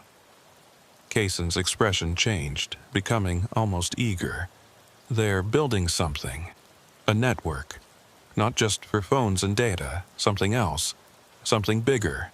I can hear it in the static, see it in the interference patterns. And I'm part of it now. Every mark I leave, every circuit I complete, I'm helping build it." While Kaysen was distracted talking to Agent Nez, Della did something brave. She suddenly dropped her weight, pulling down and to the side, trying to break free from Kaysen's grip. The movement caught him by surprise, and for a split second, the knife moved away from her throat. That was all Talon needed. He squeezed the trigger. The shot echoed across the Badlands like thunder. Kaysen dropped, the knife falling from his hand. Della collapsed to the ground. Officers rushed forward, securing the scene, checking on Della, kicking the knife away from Kaysen's reach. Talon moved in with his weapon still raised, clearing the area around Kaysen. The shot had been clean. Center mass, right where he'd aimed. Kaysen was down but still breathing, blood spreading across his shirt. Paramedics rushed forward, working to stabilize him. Agent Hale cut the tape from Della's wrists and mouth, wrapping her in a thermal blanket. "You're safe now. You're safe. We've got you." Della sobbed, her whole body shaking. She'd been bound and captive for hours, terrorized by a madman, and had come within seconds of death. But she'd survived. Kaysen was loaded onto a stretcher and taken to a waiting helicopter for medevac to Farmington Medical Center. The wound was serious but survivable. He'd face trial, assuming he recovered. Talon watched the helicopter lift off, carrying the killer away, and felt no sense of satisfaction. They'd stopped Kaysen, saved Della, but they hadn't saved Ephraim Pike or any of the others who'd come before. And the things Kaysen had said, about signals, networks, completing circuits, those words echoed in Talon's mind with an unsettling resonance. The forensics team moved through Kaysen's camp methodically. Inside the tent, they found evidence that confirmed their worst fears. Personal items from all the victims. Pike's wallet, Sarah Kendrick's necklace, Raymond Cross's wedding ring, trophies kept to relive the kills. They found notebooks, too, filled with sketches of that angular symbol and pages of rambling text about frequencies and networks and transformation. The writings were disjointed, possibly the product of a deteriorating mind, but they painted a picture of someone who'd constructed an elaborate delusional system to justify his murders. In a plastic container near the disassembled metal frame, they found ashes. Human ashes, mixed together, impossible to separate into individual victims. Maris collected samples, but she already knew what DNA analysis would show. These were the remains of Pike and the others, all mixed together into a gray powder that Kaysen had been using to draw his symbols. The realization made Talon feel sick. The killer had reduced human beings to ash and paint, transforming them into marks on walls and roofs and desert sand. Agent Hale stood with Talon at the edge of the camp, looking out over the Badlands. "You did good work," she said quietly. "All of you did. Without your investigation, we never would have found this place in time to save Della." Talon nodded, but he couldn't shake a feeling of unease. What he said about signals and networks, you think that was just delusion? Or was there something more to it? Agent Hale considered the question. our profilers will analyze everything he wrote, everything he said. Try to understand his psychology, but sometimes there is no deeper meaning. Sometimes people just break, and the reasons they give are just rationalizations. The sun was fully up now, heating the Badlands, turning the stone formations into waves of color. Talon thought about Ephraim Pike, driving his rig down a dark highway, seeing those headlights in his mirror. He thought about Della, running that same route weeks later, making that desperate 911 call. How many other truckers had driven past Casson's camp without knowing what was happening down in this valley? How many had seen that dark blue pickup and thought nothing of it? The randomness of it all, the chance encounters that separated victims from survivors, weighed heavily on him. Back in Kayenta that evening, the team gathered for a debriefing. Casson Ryle was in stable condition, under guard at the hospital, facing multiple counts of kidnapping, murder, and a host of other charges. Della was reunited with her employees and family, physically battered but alive. The investigation would continue for weeks, processing all the evidence from Casson's camp, trying to definitively link him to all the victims. But the immediate threat was over. The killer was caught. Agent Hale thanked everyone for their work and coordination, then released the team to get some much-needed rest. Talon drove home as the sun set, painting the sky in shades of orange and purple. His house looked the same as always, but he knew he'd never feel quite safe there again. Not after the break-in, the photograph, the symbol on his roof. Those violations of his personal space had changed something fundamental. He unlocked the door and stepped inside, turning on every light in the house. The symbol had been cleaned off the roof, but he could still picture it perfectly, those angular lines radiating from a central point. He made himself dinner, but barely tasted it. His mind kept replaying the moment of the shot, seeing Casson drop, hearing Della's sobs. It had been a righteous shoot. Casson had been holding a hostage at knife point, posed an immediate threat, gave them no choice. Talon had done everything by the book, but taking a life, even a life like Casson Ryle's, left a mark. He poured himself a glass of whiskey and sat in his living room, lights all on, trying to quiet his thoughts. His phone buzzed, a text from Marvin. "You okay?" Talon typed back, "Yeah, you, Marvin. Getting there. Good work today." Talon, "You too. Get some rest." But rest felt far away. Talon stayed up late into the night, going over the case in his mind, thinking about what Casson had said. The signals, the network, completing circuits. It was the ramblings of a deranged mind, surely. But there had been something in Casson's eyes when he'd said it, a conviction that went beyond simple delusion. He'd believed it utterly. 3 days later, Talon was back at the station, catching up on paperwork. Casson Ryle had been formally charged and was being held without bail. His attorney had already started building an insanity defense, arguing that Casson's mental state made him unfit to stand trial. The prosecution was fighting it, bringing in psychiatrists who'd evaluated him and declared him competent. It would be months, maybe years, before this case went to trial. But at least it was moving forward. At least there would be justice for the victims. Agent Hale and Agent Nez stopped by before heading back to Albuquerque. They'd been coordinating with other field offices, checking for similar cases in other states. So far, nothing that matched Casson's specific MO. "Looks like he was working alone," Agent Hale said, "operating in this specific geographic area. We're confident we've identified all his victims. 4 confirmed, possibly a 5th we're still investigating from 2022. But no other cases that fit the pattern." That was something, at least. The nightmare was contained.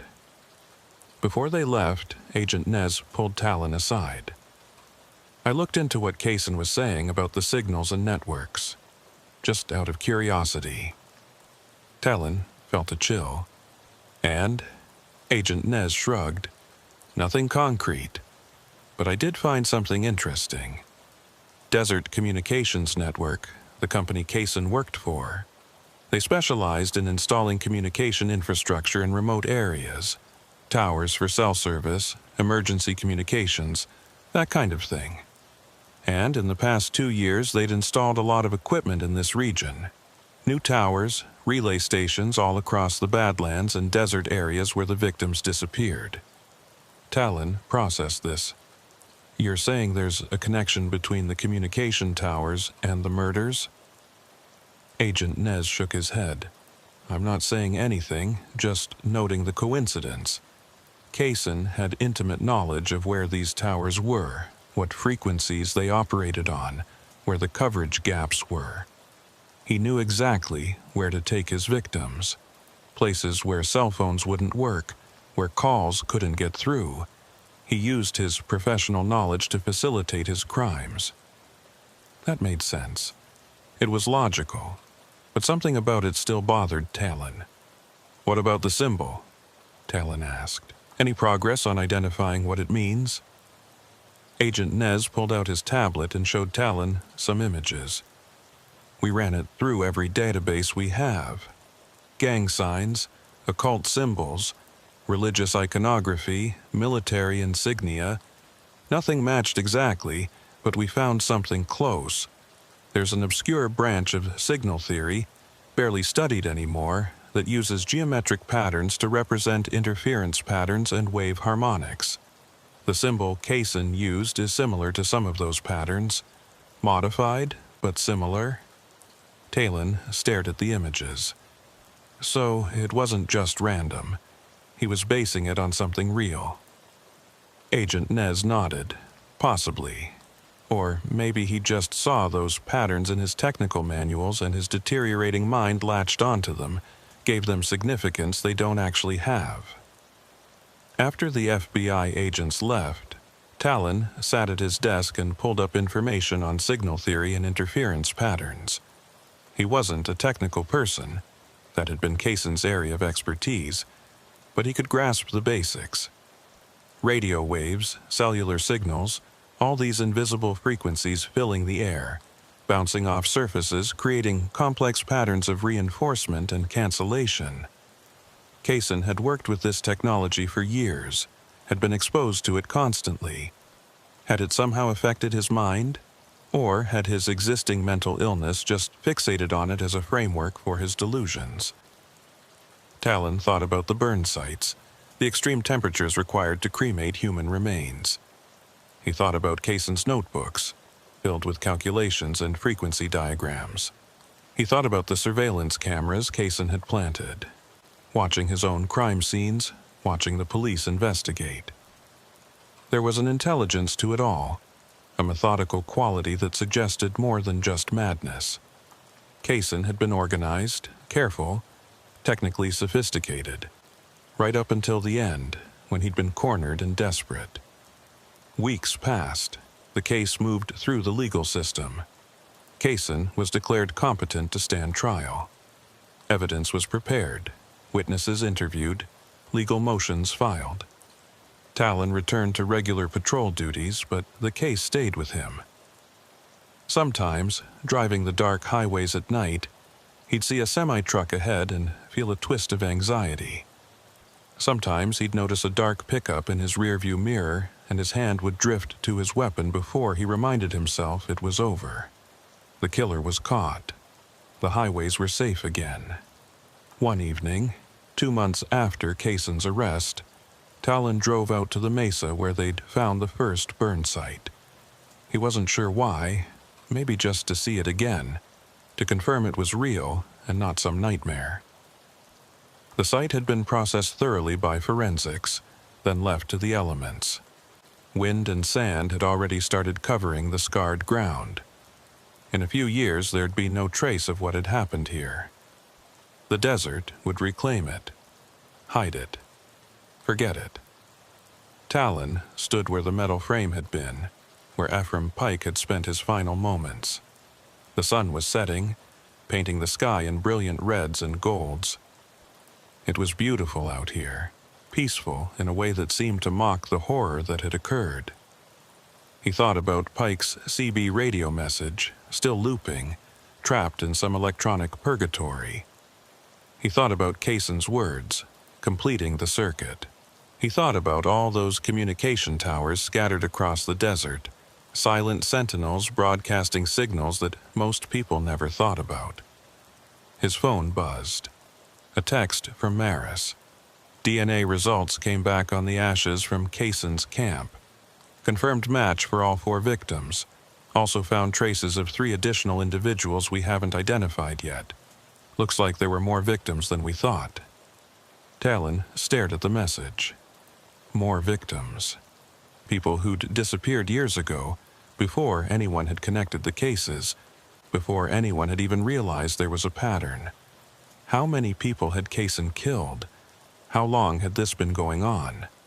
The questions multiplied, but the answers were locked in Kaysen's damaged mind. Talon drove back to Kayenta as darkness fell.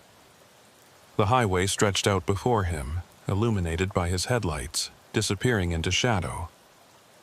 Somewhere out there, families were waiting for word about missing loved ones, not knowing that their answers lay in a container of mixed ash in an evidence locker.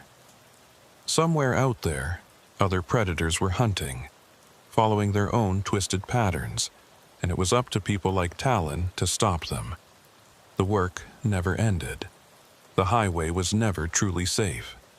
At home, Talon sat in his living room and wrote out his final report on the case. He documented everything: the investigation, the evidence, the arrest, but he left out his private thoughts, the unease that still lingered. Those weren't appropriate for an official report. Those were his alone to carry. When he finished, he emailed the report to Marvin and closed his laptop. Outside, the wind picked up, rattling his windows, carrying sand across the desert. Somewhere in that wind, he thought he could hear a faint hum, like distant machinery, like frequencies bouncing through the air, completing invisible circuits. He shook his head, dismissing the thought. It was nothing, just wind and imagination. Kaysen Ryle was in custody. The case was closed. The signals were just signals, electromagnetic waves with no consciousness, no intent, no meaning beyond what human minds projected onto them. Talon turned off the lights and went to bed, though he knew sleep would be long in coming. And tomorrow he'd be back on patrol, watching the highways, protecting the travelers, waiting for the next call that would pull him into darkness. Because that was the job. That was the calling. And despite everything, despite the horror and doubt, he wouldn't want to do anything else.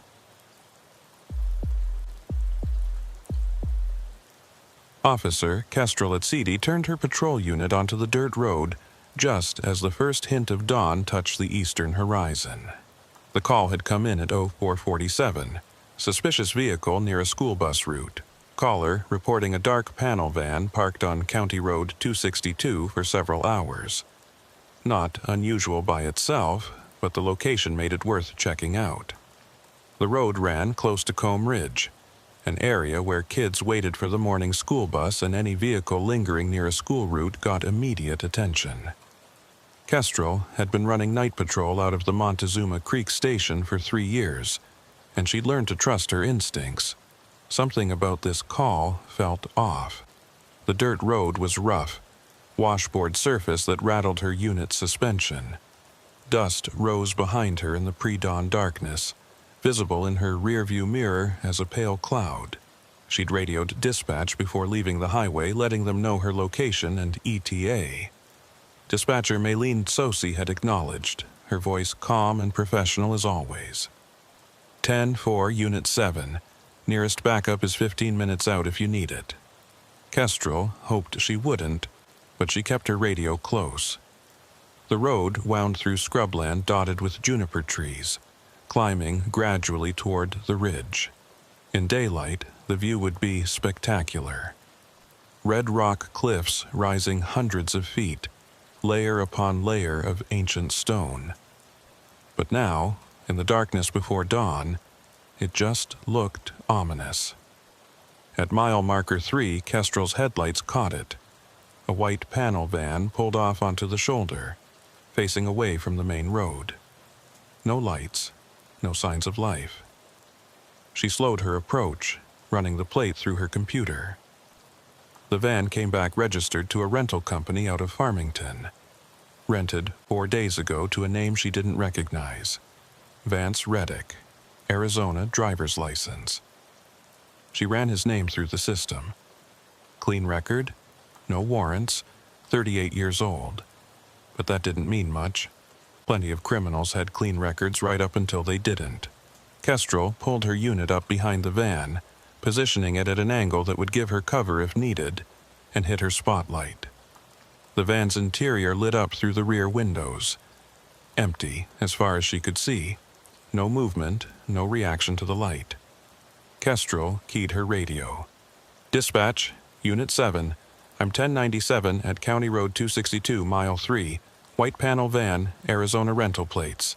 She read off the plate number. "Vehicle appears unoccupied. I'm approaching on foot." Maylene's voice came back. "Copy that, Unit 7. Backup en route. ETA 12 minutes. Kestrel stepped out of her unit, hand resting on her sidearm, flashlight in her left hand. The morning air was cold, that deep chill that came right before sunrise. Her breath formed small clouds as she approached the van. She circled around to the driver's side, checking the windows. Front seats were empty. No keys in the ignition, no personal items visible. The back of the van had no windows, just solid metal panels. Kestrel tried the driver's door. Locked. She walked around to the passenger side, also locked. The rear doors were secured with a padlock, industrial grade from the look of it. Not standard for a rental van. Someone had added that lock themselves. Kestrel felt that tingle at the base of her skull, the one that said something was wrong here. She shone her flashlight on the ground around the van, looking for tracks, and found them immediately. Boot prints, multiple sets, leading away from the van toward Comb Ridge. The tracks were fresh, pressed deep into the sandy soil. At least 3 different people, maybe 4, had walked from this van into the scrubland. Kestrel followed the tracks with her flashlight beam. They headed southeast toward a narrow canyon entrance she knew was about a quarter mile away. Local kids sometimes hiked there, but not at 4 in the morning. Not in the dark. She returned to her unit and grabbed her rifle from the rack. Whatever was going on here, she wasn't going in unprepared. She radioed dispatch again. "Unit 7, I've got multiple sets of tracks leading from the van toward Comb Ridge. Requesting additional backup and possibly K9 unit." Maylene acknowledged. "Copy. Sergeant Yazzie is en route, ETA 10 minutes. K9 unit is being notified." Kestrel started following the tracks, moving carefully, rifle at low ready. The terrain was rough, scattered with rocks and tough desert plants that caught at her uniform. The tracks were clear enough to follow even in the dim light, a trail of disturbed sand and broken vegetation. Whoever had made these tracks hadn't been trying to hide them. As she got closer to the canyon entrance, Kestrel heard something. Faint, distant, voices maybe, or just wind echoing off the rock walls. She stopped, listening. There it was again, definitely voices, male, speaking in low tones. She couldn't make out words, but the tone was urgent, businesslike. Kestrel moved forward more cautiously now, using the scrub brush for cover. The canyon entrance was a narrow slot between 2 towering walls of sandstone, maybe 15 feet wide at the opening. The tracks led straight into it. She positioned herself behind a large boulder and keyed her radio, speaking quietly. "Dispatch, I've got voices coming from the canyon. Multiple males. I'm holding position until backup arrives." Before Maylene could respond, Kestrel saw movement, two men emerged from the canyon entrance, maybe 50 yards away. They were carrying something between them, a large duffel bag or bundle, dark-colored and heavy from the way they were straining. They walked quickly to the van, set the bundle down, and one of them produced keys. He unlocked the padlock on the rear doors, and they swung them open. Even from a distance, Kestrel could see the van's cargo area wasn't empty. There were more bundles inside, stacked along the sides. The men loaded the bundle they'd brought, secured it with bungee cords, and closed the doors again. Kestrel watched them through her scope, getting descriptions. First man, Caucasian, maybe 6 feet, lean build, wearing dark clothing and a baseball cap. Second man, shorter, stockier, similar clothing. Both looked like they were in their 30s or 40s. As they turned back towards the canyon, a third man emerged. This one was different. Older, gray hair, wearing what looked like a hiking vest with multiple pockets. He was carrying a clipboard and checking it with a small flashlight. He said something to the other two men, gesturing back toward the canyon, then toward the van. The body language was clear. He was in charge. Sergeant Corbin Yazzy's voice came over the radio, quiet but clear. Unit 7, this is Sergeant Yazzie. I'm approaching your location from the north. What's your position? Kestrel responded, keeping her voice low. Behind the large boulder cluster, 50 yards northwest of the van. I've got eyes on 3 suspects. They're loading cargo into the van from the canyon. Recommend we wait for additional backup before approaching. Corbin acknowledged. Copy that. I'm moving into position. K9 unit is 5 minutes out. Kestrel kept watching. The 3 men had gone back into the canyon. She could hear more voices now, echoing off the stone walls. How many people were in there? And what were they doing? The bundles they'd loaded into the van, they were too large and awkwardly shaped to be standard cargo. Drugs, maybe? But why bring them out here to this remote canyon to load them? Why not just meet somewhere closer to a road? None of it made sense. She scanned the area through her scope, looking for more suspects, more vehicles. Nothing. Just the white van sitting alone on the dirt road. Movement to her right. Sergeant Yazzie appeared, moving low and fast, taking cover behind a rock formation about 20 yards from her position. He was in his late 40s, solidly built, with 25 years of experience that showed in the way he moved. He hand-signaled to Kestrel, hold position. She acknowledged. They waited in the growing light, watching the canyon entrance. Dawn was coming fast now, the sky shifting from black to deep blue to a pale orange at the horizon. In another 15 minutes, it would be full daylight. 2 more men emerged from the canyon carrying another bundle. They looked exhausted, stumbling slightly as they walked to the van. The older man with the clipboard followed them, checking his watch, clearly agitated. He was saying something to them, his tone sharp even though Kestrel couldn't make out the words. The 2 men loaded their bundle into the van with less care than before, practically throwing it in. One of them said something back to the older man, his posture defensive. An argument was brewing. The older man pointed back toward the canyon emphatically, then toward his watch. Whatever schedule they were on, they were running behind. Kestrel's radio crackled softly. Unit 7, K9 unit is on scene, holding at the county road. Corbin responded before Kestrel could. Copy. Have them stand by. We've got multiple suspects loading cargo from canyon into panel van, preparing to intercept. He hand-signaled to Kestrel, move closer. They advanced together, using the terrain for cover, closing the distance to 30 yards. Close enough now that Kestrel could hear fragments of conversation. The older man, told you we needed to be done by sunrise. Exposure.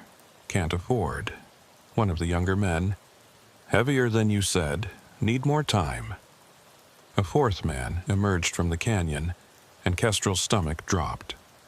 This man was different. He was helping someone else walk, supporting most of their weight. The second person was smaller, stumbling, hands bound in front of them. Even from 30 yards away, Kestrel could see they were in distress. The man helping them, forcing them, was Caucasian, muscular, wearing tactical-style clothing. The person he was controlling was young, possibly a teenager, wearing what looked like torn clothing. Kestrel and Corbin exchanged glances. This wasn't smuggling. This was human trafficking. Corbin keyed his radio. "All units, we have visual confirmation of human trafficking in progress. Suspects are armed and dangerous. We are moving to intercept. K9 unit. Block the access road. Do not let that van leave." The K9 officer acknowledged. Corbin stood up, rifle raised, and his voice boomed across the scrubland. "Navajo Tribal Police. Nobody move. Hands in the air where we can see them." For a frozen moment, nobody reacted. The men at the van stood motionless, like someone had hit pause on a video. Then everything happened at once. The muscular man dropped the person he'd been holding and ran back toward the canyon. The older man with the clipboard dove behind the van, reaching for something at his waist. The two men who'd been loading cargo scattered in opposite directions. Kestrel tracked the muscular man through her scope. "Runner, heading back into canyon." Corbin was already moving toward the van, shouting commands. "Drop your weapons! Get on the ground now!" Kestrel sprinted forward, angling to intercept the runner before he could disappear into the canyon. She reached the person who'd been dropped, definitely a young woman, probably late teens, terrified and shaking. "It's okay," Kestrel said quickly, kneeling beside her but keeping her weapon up. "You're safe. We're police." The woman's eyes were wide, unfocused. She'd been drugged. Kestrel pulled out a knife and cut the zip ties binding her wrists. "Stay down, stay here, help is coming." Then she was up and running again, following the muscular man into the canyon. The canyon walls closed around her, cutting off most of the dawn light. Shadows stretched across the sandy floor, broken by bands of deep shadow where the walls curved. Kestrel moved carefully, weapon raised, listening for sounds of movement ahead. The canyon twisted and turned, sometimes widening to 20 feet, sometimes narrowing to barely shoulder width. Perfect place for an ambush. She heard scrambling ahead, feet on stone, echoing off the walls. She picked up her pace, rounding a sharp bend. The muscular man was there, 30 feet ahead, climbing up a tumbled section of rock that formed a natural ramp up the canyon wall. Kestrel shouted, "Stop! Police!" He didn't stop. He reached the top of the rock pile and kept climbing, finding handholds in the sandstone. Kestrel reached the base of the rocks and started climbing after him. The stone was rough under her hands. Good grip, but the angle was steep. She had to sling her rifle to climb effectively. Above her, the man had reached a narrow ledge about 20 feet up and was scrambling along it, trying to find a way higher. Kestrel pulled herself up onto the same ledge. It was maybe 2 feet wide, pressed against the canyon wall, with a 30-foot drop to the canyon floor below. Not fatal, probably, but enough to break bones. The man had stopped climbing. He was trapped. The cliff face above the ledge was sheer, unclimbable without equipment. He turned to face her, breathing hard, cornered. Kestrel brought her rifle up. "It's over. Come down slowly. Keep your hands where I can see them." The man's eyes darted around, looking for escape routes that didn't exist. For a moment, Kestrel thought he was going to jump. Then his shoulders slumped. Okay, I'm coming down." His hands went up, empty, and he started moving back along the ledge toward her. Kestrel kept her rifle trained on him, backing up carefully to give him room to descend. He climbed down the rock pile with her following, and by the time they reached the canyon floor, She could hear voices echoing from the entrance. More officers arriving. The man got down on his knees without being told, hands behind his head. Kestrel cuffed him quickly, professionally. "You have the right to remain silent." She recited the Miranda warning as she checked him for weapons. Found a knife in his belt, a cell phone, keys, but no gun. She walked him back to the canyon entrance. The scene had been secured. 3 suspects on the ground in cuffs. The 4th, the older man with the clipboard, sitting against the van with Sergeant Yazzie standing over him. The K9 unit had blocked the access road with their vehicle. More patrol units were arriving, lights flashing in the growing daylight. And standing near Corbin, wrapped in a blanket, was the young woman Kestrel had found. She was talking to a female officer, her voice barely audible. Another patrol unit pulled up, and 2 EMTs jumped out, heading straight for the woman. Kestrel handed off her prisoner to another officer and walked over to Corbin. He was questioning the older man who was refusing to answer, just staring at the ground. Corbin looked up as Kestrel approached. "Good work, you okay?" She nodded. "Fine. What have we got?" Corbin gestured toward the van. "They'd loaded 6 large bundles before we moved in. Want to guess what's in them?" Kestrel's jaw tightened. "More victims?" Corbin nodded grimly. "We opened them carefully. 6 more people, all young, all drugged. EMTs are checking them now. All alive, thank God." Kestrel looked at the canyon entrance. "How many more in there?" Corbin shook his head. "We're about to find out. I've got officers doing a sweep now."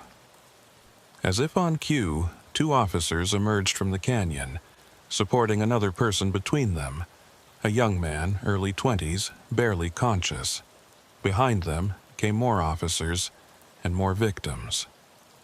By the time the sweep was complete, they'd found 12 people in total, held in a makeshift camp about a quarter-mile into the canyon. All of them were bound, drugged, and in various states of distress. All of them had been destined for transport in that van, headed God knows where. The EMTs were overwhelmed, calling for additional ambulances from Cortez and Blanding. Kestrel helped organize the victims, getting them water, blankets, making sure they were stable until transport arrived. Most were too drugged to talk coherently, but a few were starting to come around. One young woman, maybe 19, grabbed Kestrel's arm. "Thank you," she whispered, her voice hoarse. "Thank you for finding us." Kestrel squeezed her hand gently. "You're safe now. It's over." But even as she said it, she knew it wasn't over. This was just the beginning. By full daylight, the scene had transformed into a major operation. The FBI had been notified and agents were en route from Albuquerque. Additional tribal police units had arrived, along with social services personnel to handle the victims. The canyon entrance was now a designated crime scene, cordoned off with yellow tape. Kestrel stood near the van, watching the organized chaos, feeling the adrenaline slowly drain from her system. She'd been running on it for the past 2 hours, and now the crash was coming. Her hands trembled slightly as she accepted a bottle of water from another officer. Sergeant Yazzie walked over, his expression serious but satisfied. "Good eyes, Kestrel. If you hadn't responded to that call, if you hadn't pushed to investigate, those 12 people would be gone. Disappeared into whatever network these bastards are running." Kestrel nodded, not trusting herself to speak. The reality of what they'd prevented was starting to sink in. 12 human beings, some barely adults, bound for slavery or worse. The young woman who'd thanked her was being loaded into an ambulance now, an EMT checking her vitals. She caught Kestrel's eye and gave a weak wave. Kestrel waved back. The 4 suspects had been separated and placed in different patrol units, ready for transport to the detention facility in Shiprock. None of them were talking. All had immediately lawyered up. But they didn't need confessions. The evidence was overwhelming. The van full of drugged victims, the camp in the canyon with restraints and supplies, cell phones with incriminating text messages and contacts. This case was solid. Corbin walked over to Kestrel, holding an evidence bag. Inside was a map, folded and worn, with markings in red ink. Found this in the older suspect's pocket, the one with the clipboard. Take a look. Kestrel examined the map through the clear plastic. It showed the Four Corners region, with multiple locations marked. Some were crossed out, some circled, some had dates written next to them. The location where they were now standing had a circle and yesterday's date. Another location, about 40 miles west near Bears Ears, had today's date. Kestrel looked up at Corbin. They've got another operation scheduled for today. Corbin nodded grimly. That's what I'm thinking. We need to get this to the FBI as soon as they arrive. If we move fast, we might be able to hit multiple locations before they realize this site was compromised. 2 black SUVs pulled up, and FBI agents emerged. The lead agent was a woman in her early 40s, ID badge identifying her as Special Agent Linda Marsh. She was accompanied by 3 other agents, all business in their dark suits and tactical vests. Agent Marsh surveyed the scene with sharp eyes, then approached Corbin. Sergeant Yazzie, I'm Agent Marsh, FBI Human Trafficking Task Force. Brief me. Corbin laid it out efficiently. The initial call, Kestrel's investigation, the rescue of 12 victims, the arrest of 4 suspects. He showed her the map. Agent Marsh studied the map carefully. We've been tracking indicators of trafficking activity in this region for 6 months. Multiple missing persons reports that didn't fit standard patterns, witness reports of suspicious vehicles, but we couldn't pin down the operation. You just gave us the break we needed. She looked at Kestrel. You're the officer who responded to the initial call? Kestrel nodded. Yes, ma'am. Officer Kestrel Atsidi. Agent Marsh extended her hand. Good work, officer. Really good work. I'm going to need you to walk me through everything you saw, every detail. They spent the next hour going over the timeline. Kestrel described the van, the tracks, the voices from the canyon, the suspects loading cargo. She described the young woman she'd found, the runner she'd chased into the canyon, everything. Agent Marsh took extensive notes, asking clarifying questions, building a detailed picture of the operation. When Kestrel mentioned the bundles the suspects had been loading, Agent Marsh's expression darkened. They were packaging humans like cargo. That level of dehumanization suggests this network has been operating for a while. They're experienced, efficient. One of the other FBI agents approached, holding an evidence bag with one of the suspects' cell phones. Agent Marsh, we've got preliminary data from the phones, multiple contacts with disposable numbers, encrypted messaging apps, but we're breaking through. Looks like there's a larger network coordinating these operations. This wasn't just 4 guys working alone. Agent Marsh nodded. Pull everything you can from those phones. I want call logs, message histories, GPS data, and coordinate with local law enforcement. We need to know about every person of interest these suspects contacted in the past month. Corbin pointed to the map again. What about this location marked for today? We have reason to believe there's another operation scheduled for this afternoon, near Bears Ears. Agent Marsh checked her watch. It was 8:30. If the marking on the map was accurate, the next operation would happen in less than 8 hours. We need to move on that immediately. Sergeant, can you spare officers for a joint operation? Corbin didn't hesitate. Absolutely, whatever you need. Agent Marsh started making calls, coordinating resources, bringing in additional FBI personnel, and requesting support from San Juan County Sheriff's Office. While the operation was being planned, Kestrel was assigned to help process the crime scene in the canyon. She grabbed her camera and evidence kit and headed back into the slot canyon with 2 other officers and a FBI forensic technician. The morning sun was higher now, sending shafts of golden light down into the narrow passage. In different circumstances, it would have been beautiful. Now, it just illuminated the horror of what had happened here.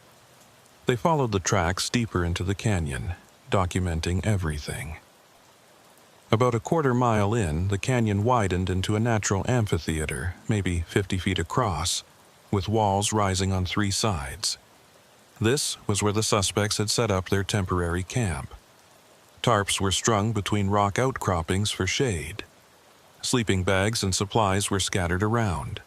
And along one wall were the restraints, steel eye bolts drilled into the rock, with chains attached. This was where the victims had been held. Kestrel felt cold looking at it, imagining the terror those 12 people had experienced, chained in this remote canyon, waiting to be transported to some unknown fate. The FBI tech started photographing everything, collecting samples, documenting the scene with methodical precision. Kestrel walked the perimeter, looking for anything the suspects might have left behind. She found water bottles, food wrappers, cigarette butts, all potential DNA evidence. She found a backpack tucked behind a rock containing more zip ties, duct tape, syringes, and small bottles of what looked like sedatives. She bagged it all. Near the back of the amphitheater, partially hidden by a fallen boulder, she found something else. A notebook, spiral-bound, with a waterproof cover. Kestrel picked it up carefully, opening it to the first page. It was a log of some kind, with dates and numbers. Each entry had a date, a location code, a number of units, she assumed that meant victims, and a status, either delivered or pending. The entries went back 6 months. Kestrel's stomach turned as she counted them. 37 entries. 37 separate operations. If the numbers were accurate, over 200 people had been trafficked through this network.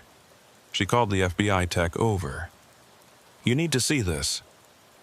The tech examined the notebook, his expression growing more serious with each page. "This is a gold mine.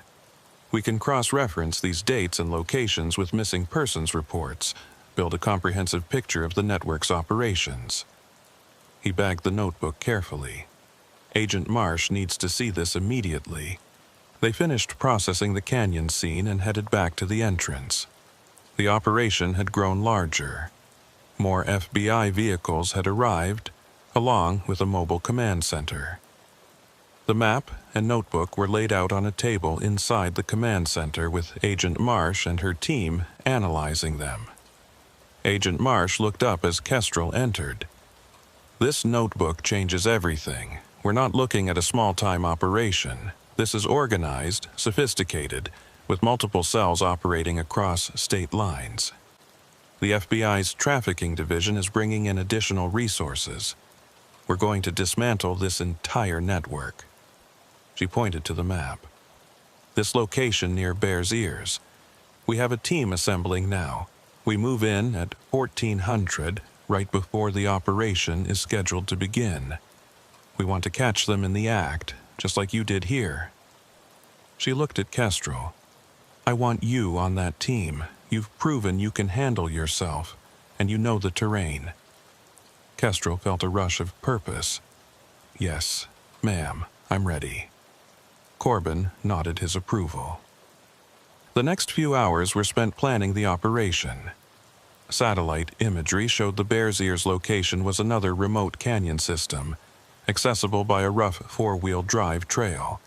The suspects would likely use a similar setup: victims held in the canyon, vehicles nearby for transport. The plan was to position teams on multiple approach routes, then move in simultaneously to prevent anyone from escaping. They would have FBI, tribal police, and sheriff's deputies working together. At 12:30, the convoy left the Combe Ridge site. Kestrel rode with Corbin in his unit, following the FBI vehicles toward Bear's Ears. The landscape changed as they drove west, the red rock formations growing more dramatic, twisted spires and balanced rocks that looked like they defied gravity. The Bear's Ears themselves, twin buttes rising from the plateau, were visible on the horizon. The convoy turned onto the dirt trail at 13:15, driving slowly to minimize dust clouds that might alert the suspects. They stopped a mile from the target location and proceeded on foot. Kestrel was assigned to a team with Agent Marsh and 2 other officers. They approached from the south, moving through broken terrain that provided good cover. The canyon entrance came into view, similar to the Comb Ridge site, a narrow slot between rock walls, but this time there was no panel van parked nearby, no visible vehicles at all. Agent Marsh hand-signaled the team to hold position. She radioed the other teams. Team 1 in position. Anyone have eyes on suspect vehicles? Negative responses came back from all teams. They waited, watching the canyon entrance. Minutes ticked by. 14 and came and went. No activity. Agent Marsh's expression grew concerned. Something's wrong. They should be here by now. She radioed the command center. We have no activity at target location. Requesting surveillance check. A pause, then, Agent Marsh, we're picking up fresh tire tracks on an alternate route, approximately 1 mile north of your position. Suspects may have changed locations. Agent Marsh swore quietly. They changed the plan. Move out, everyone. North route, double time. The teams converged on the new location, moving as quickly as they could over rough terrain. Kestrel's legs burned from the pace, but she kept up. They crested a low ridge and saw it. 2 vehicles parked in a shallow valley, a dark SUV and a pickup truck. Figures were moving around them, loading cargo into the truck bed. They were too late. The operation was already in progress. Agent Marsh didn't hesitate. All teams, move in. Go, go, go. They charged down the slope, weapons drawn, shouting commands. FBI, Navajo Tribal Police, freeze. The suspects reacted immediately, but not the way the officers expected. Instead of running or surrendering, they scattered toward pre-planned escape routes. 2 dove into the SUV and fired up the engine. 2 more ran toward the canyon on foot. And 1, a tall man with a shaved head, pulled a weapon and started firing. Bullets kicked up dirt near Kestrel's position. She dove behind a rock, bringing her rifle up. The tall man was advancing on another officer's position, firing steadily. Kestrel aimed carefully and squeezed the trigger. Her shot caught him in the shoulder, spinning him around. He dropped his weapon and went down. The SUV was moving now, bouncing across the rough ground, trying to reach the access trail. One of the FBI vehicles blocked its path, and the SUV swerved, nearly rolling. The driver overcorrected and the vehicle slammed into a rock formation, airbags deploying. FBI agents swarmed the vehicle, pulling the occupants out and cuffing them. The 2 runners had disappeared into the canyon. Corbin and 2 other officers went after them. Kestrel approached the wounded man carefully, kicking his weapon away. Stay down, don't move. He was clutching his shoulder, blood seeping between his fingers, but he was conscious. Agent Marsh checked the truck bed, pulling back a tarp. Her face went pale. We've got victims here. 4, maybe 5, all unconscious. EMTs who'd been staged nearby rushed forward. Kestrel helped them check the victims. All young, all drugged, all showing signs of prolonged restraint. They were alive, barely, but they'd been saved. From the canyon came shouts, then gunfire, 2 quick shots. Kestrel's heart jumped. A minute later, Corbin's voice came over the radio. 2 suspects in custody. 1 tried to fight, but we've got them. Canyon is secure. The scene was processed over the next several hours. 5 more victims recovered. 3 more suspects arrested. but the notebook from Combe Ridge had listed this operation as involving 8 units. That meant 3 people were still missing. Agent Marsh questioned the suspects aggressively, but none would talk. Where were the other 3 victims? Had they already been moved? Were they being held at another location? The uncertainty gnawed at Kestrel. They'd saved lives today, prevented multiple kidnappings, but somewhere out there, 3 people were still in the hands of this trafficking network. Back at the mobile command center, the FBI's tech team was making progress with the seized phones and computers. They'd identified multiple layers to the trafficking network: recruiters who lured or kidnapped victims, transporters who moved them between locations, and buyers at the end of the chain. The operation spanned at least 5 states, possibly more. Agent Marsh briefed the assembled law enforcement personnel. "We've dealt a significant blow to this network today, but we haven't destroyed it. There are more cells operating, more victims we haven't found yet. This investigation is just beginning." Kestrel listened to the briefing, feeling the weight of it. 12 people saved at Combe Ridge, 5 more at Bears Ears, 17 lives recovered from hell. But how many more were still out there? The notebook had mentioned over 200 victims over 6 months. Where had they all gone? Agent Marsh seemed to read her thoughts. "I know what you're thinking, Officer Atsidi. We can't save everyone all at once. But every person we do save, every suspect we take down, that's progress. That's justice being served." Kestrel nodded, but the cold feeling in her stomach remained.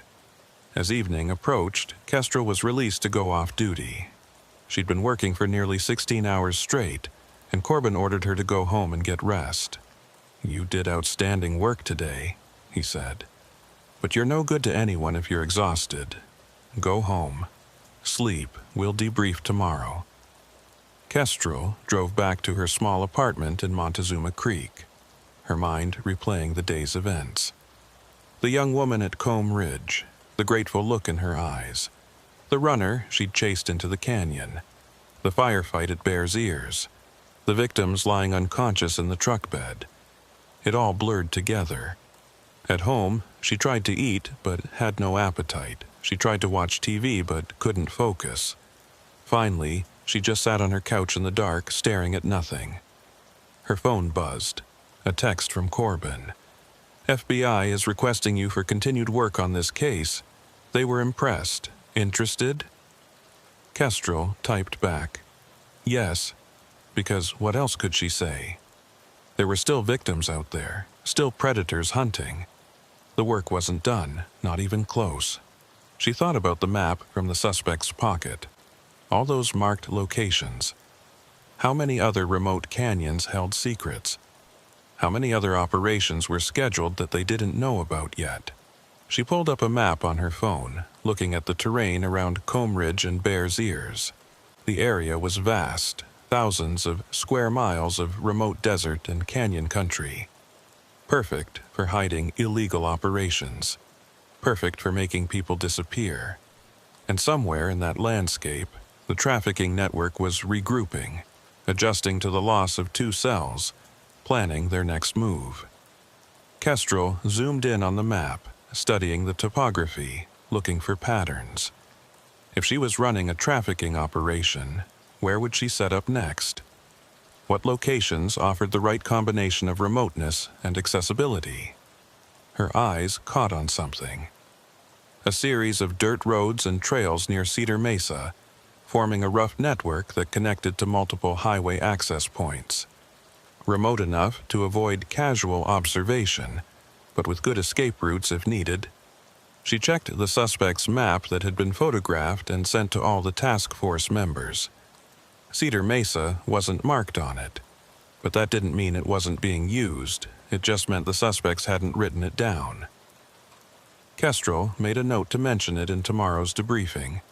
It was probably nothing, but her instincts said otherwise. At 22, her phone rang. It was Agent Marsh. "Officer Atsidi, sorry to call so late. We've had a breakthrough."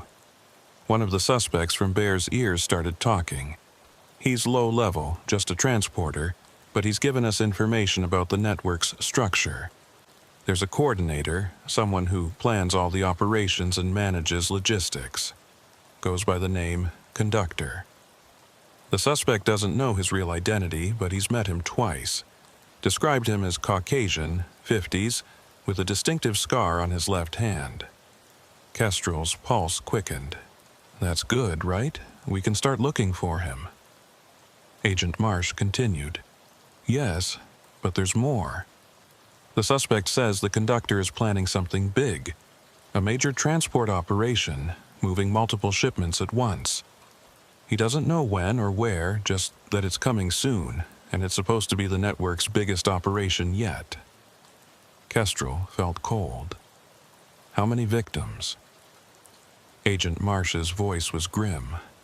The suspect estimated 30 to 40 people, if that's accurate. And if we don't stop it, 30 to 40 people will disappear into slavery or worse.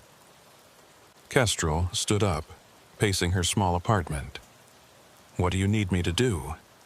Right now? Get some sleep. Tomorrow, we're putting together a special task force to hunt for the conductor and stop this operation. I want you on it. You've proven you have good instincts, and you know this terrain better than most of my agents. We're going to need every advantage we can get. Kestrel agreed and hung up. Sleep seemed impossible now, but she forced herself to lie down. Her mind kept working, turning over the case, looking for patterns. The conductor, someone experienced enough to run a multi-state trafficking network. Someone with resources, connections, knowledge of remote locations. Someone who'd been doing this long enough to get good at it. She thought about the notebook they'd found, with its meticulous records of operations going back 6 months. That suggested a detail-oriented person, someone who liked documentation and control. But it also suggested arrogance. Keeping records like that was risky. It meant the conductor believed he was untouchable, that no one could connect the dots and track him down. Kestrel smiled grimly in the dark. That arrogance would be his downfall. They had dots now. They just needed to connect them. She finally fell asleep around midnight, but her dreams were troubled. She kept seeing the young woman from Combe Ridge, kept hearing her whispered thank you. But in the dream, Kestrel couldn't save her. The woman kept slipping away, disappearing into shadows, and Kestrel would wake with a start, heart pounding. After the third time, she gave up on sleep and made coffee. It was 4:00, nearly time to get up anyway. She showered, dressed in her uniform, and drove to the station early. The investigation was waiting, and somewhere out there so were 30 to 40 people who needed to be saved. The task force assembled at 8:00 in a conference room at the FBI's temporary field office in Blanding. Kestrel arrived to find a dozen personnel already present: FBI agents, tribal police officers, San Juan County deputies, and representatives from ICE and Homeland Security. This had escalated beyond a local case. Agent Marsh stood at the front of the room beside a large digital screen displaying maps, photos, and data charts. She waited for everyone to settle, then began. Good morning. For those I haven't met yet, I'm Special Agent Linda Marsh, leading this task force. Our objective is to identify and apprehend the individual known as Conductor and prevent a large-scale trafficking operation believed to be imminent. She clicked through slides showing the evidence collected so far. The notebook with its entries spanning 6 months. The map with marked locations. Phone records showing a web of contacts and communications. Our analysis indicates the conductor operates as a central coordinator. He doesn't participate directly in kidnappings or transport. He plans operations, assigns personnel, manages logistics. He's insulated himself with multiple layers of operatives, which is why we haven't identified him yet. But he's made mistakes, and we're going to exploit them. She brought up a photo of a partial fingerprint recovered from the notebook. This print doesn't match any of our arrested suspects.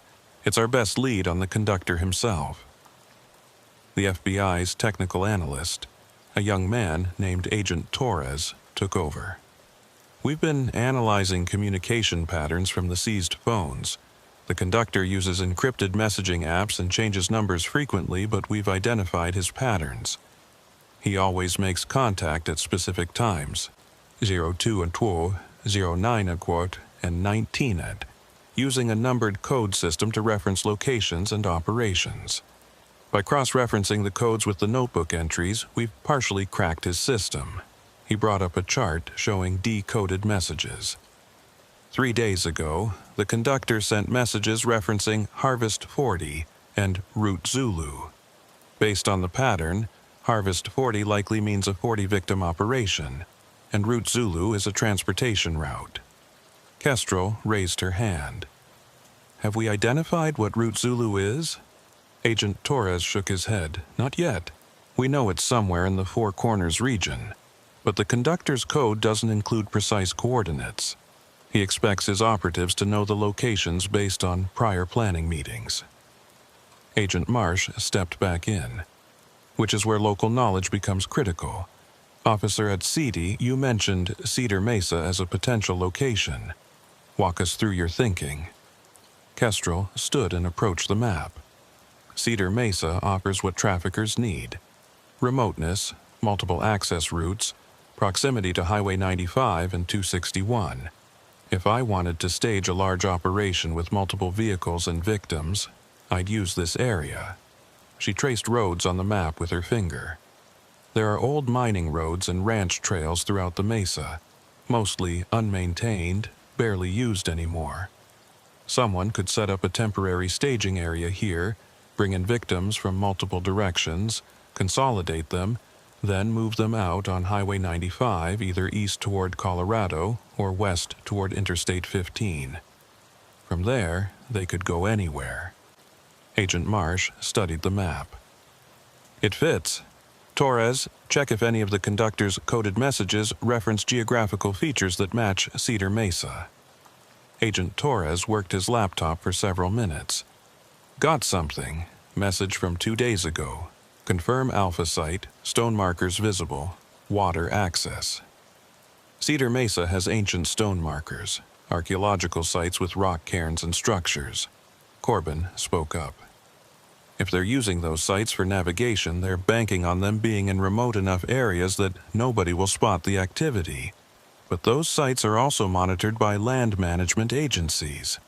We could check with BLM, see if they've reported any unusual activity. Agent Marsh assigned that task to one of the deputies. She then turned to the larger group. We're going to divide into surveillance teams and recon teams.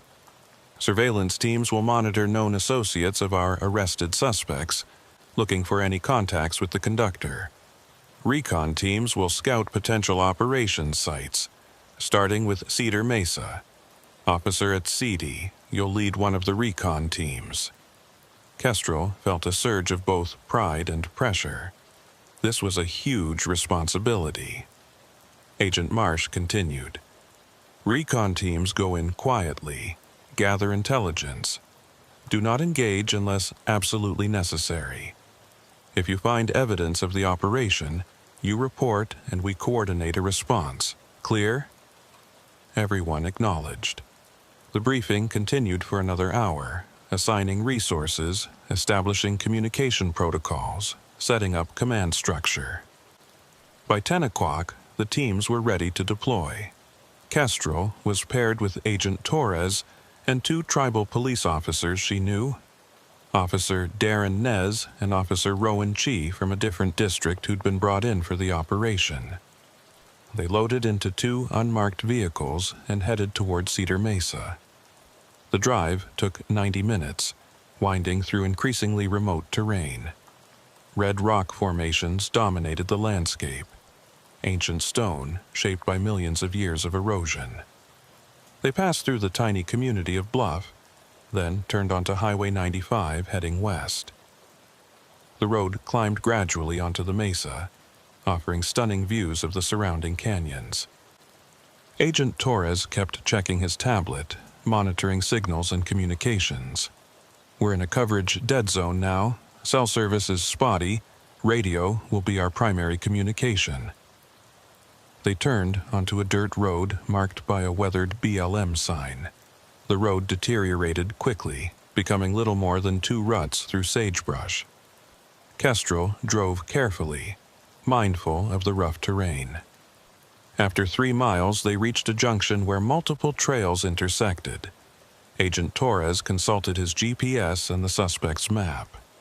If they're using this area, they'd want a location with visibility, somewhere they could see approaching vehicles, and they'd want multiple escape routes. Kestrel scanned the terrain. To the north, a low mesa rose about 200 feet, with what looked like an old ranch road winding up to the top.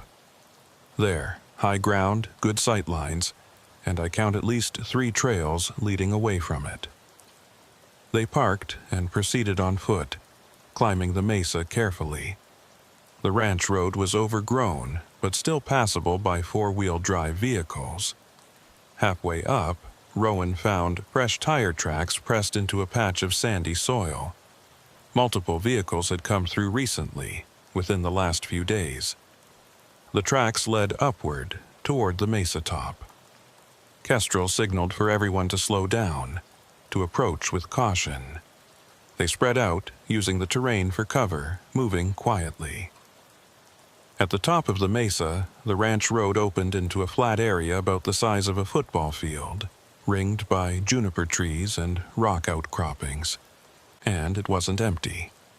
There were vehicles parked there, 3 large vans and a box truck, all arranged in a loose circle. Near the vehicles were supplies, water containers, fuel cans, folding tables with food and equipment, and people. Kestrel counted 8 men moving around the camp, setting up what looked like temporary shelters. But no victims were visible.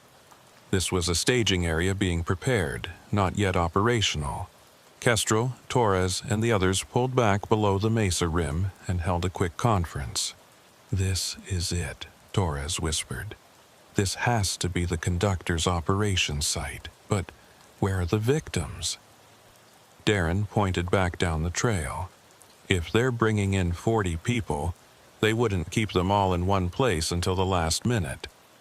Too risky, too difficult to manage. They're probably being held at multiple smaller locations, then brought here for consolidation and transport." Kestrel agreed. "We need to report this and get support in place, but we also need to find where the victims are being held." Agent Torres radioed the information to Agent Marsh, speaking quietly and using code phrases. The response came back within minutes. "Good work. Hold position and maintain observation. Tactical teams are being assembled. ETA 3 hours. Do not let them see you." 3 hours of watching. Kestrel settled into a concealed position behind a rock formation where she could observe the camp without being seen. The men continued their preparations, erecting canopy tents, testing equipment, checking maps. They moved with the efficiency of people who'd done this before. Around noon, a pickup truck arrived, kicking up dust as it climbed the mesa. A man got out, Caucasian, maybe 55, wearing expensive outdoor clothing. He walked with authority, and the other men immediately gathered around him. Even from a distance, Kestrel could see the scar on his left hand when he gestured. The conductor, they'd found him. Agent Torres filmed everything on a small digital camera with a telephoto lens. The conductor was giving instructions, pointing to the vehicles to the trails, checking his watch repeatedly. He was animated, clearly under pressure. Something was making him nervous. After about 20 minutes, he got back in his pickup and drove away, heading down a different trail than he'd come up. Kestrel memorized the vehicle. Silver Dodge Ram, extended cab, Arizona plates. The FBI would be able to track him now, but letting him drive away felt wrong. What if he didn't come back? What if they'd just lost their primary target? Agent Torres must have read her expression. We have to play this smart. If we move on him now, we tip off the rest of the network. We let him go, track him from a distance, and when we're ready, we take down the entire operation at once. Kestrel knew he was right, but it still felt like letting a monster slip away. She watched the dust cloud from the conductor's truck fade into the distance, then returned her attention to the camp. The remaining men continued their preparations. At 14 Aquai, 2 more vehicles arrived, another van and a sedan. More men got out, bringing additional supplies. The operation was expanding. At 15:30, Agent Marsh's voice came over the radio. All teams, tactical units are in position. We have aerial surveillance overhead and roadblocks established on all major routes out of the area. Recon teams, prepare to guide tactical units to target location. Kestrel acknowledged and radioed back precise coordinates. Within 20 minutes, she could hear the distant sound of vehicles approaching. The men in the camp heard it too. They stopped what they were doing, looking towards the trails nervously.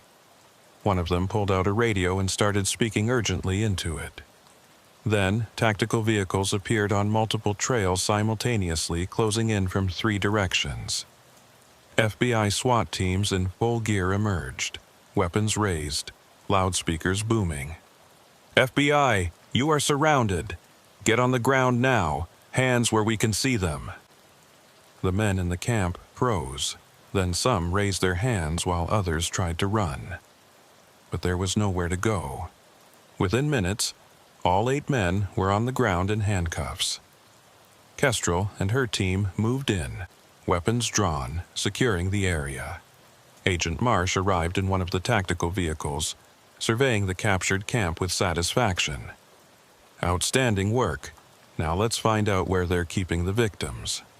The suspects were separated and interrogated.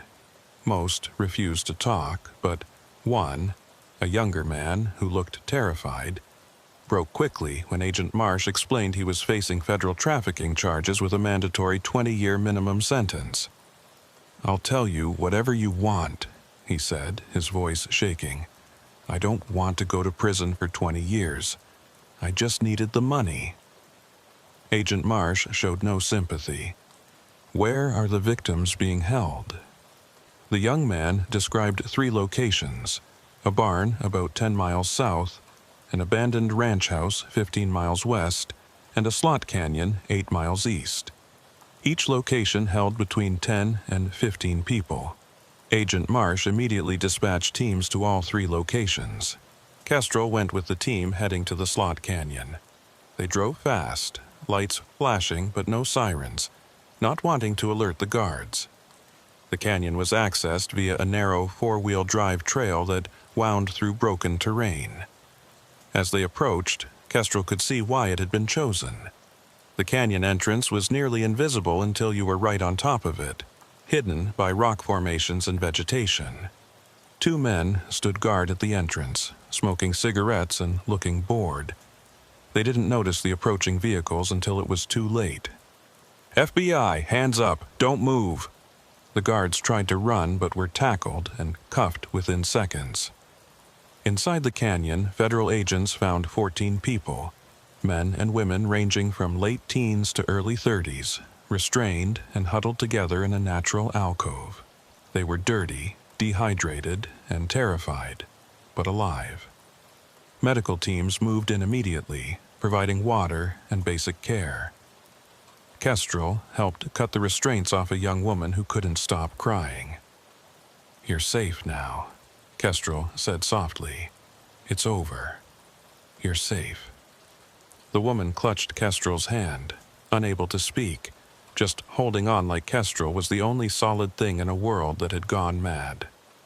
Reports came in from the other locations. The barn yielded 12 victims and 3 more suspects arrested. The ranch house had 11 victims and 2 suspects. In total, 37 people recovered, 37 lives saved. Close to the 40 the conductor had planned for, but not quite. Agent Marsh stood in the canyon entrance coordinating the response, and her expression was grim. "We're missing people. The count doesn't match the intelligence we had. There should be 40 victims. We've only found 37. She questioned the suspects, but none would say where the other 3 were. Either they genuinely didn't know, or they were more afraid of the conductor than they were of federal prison.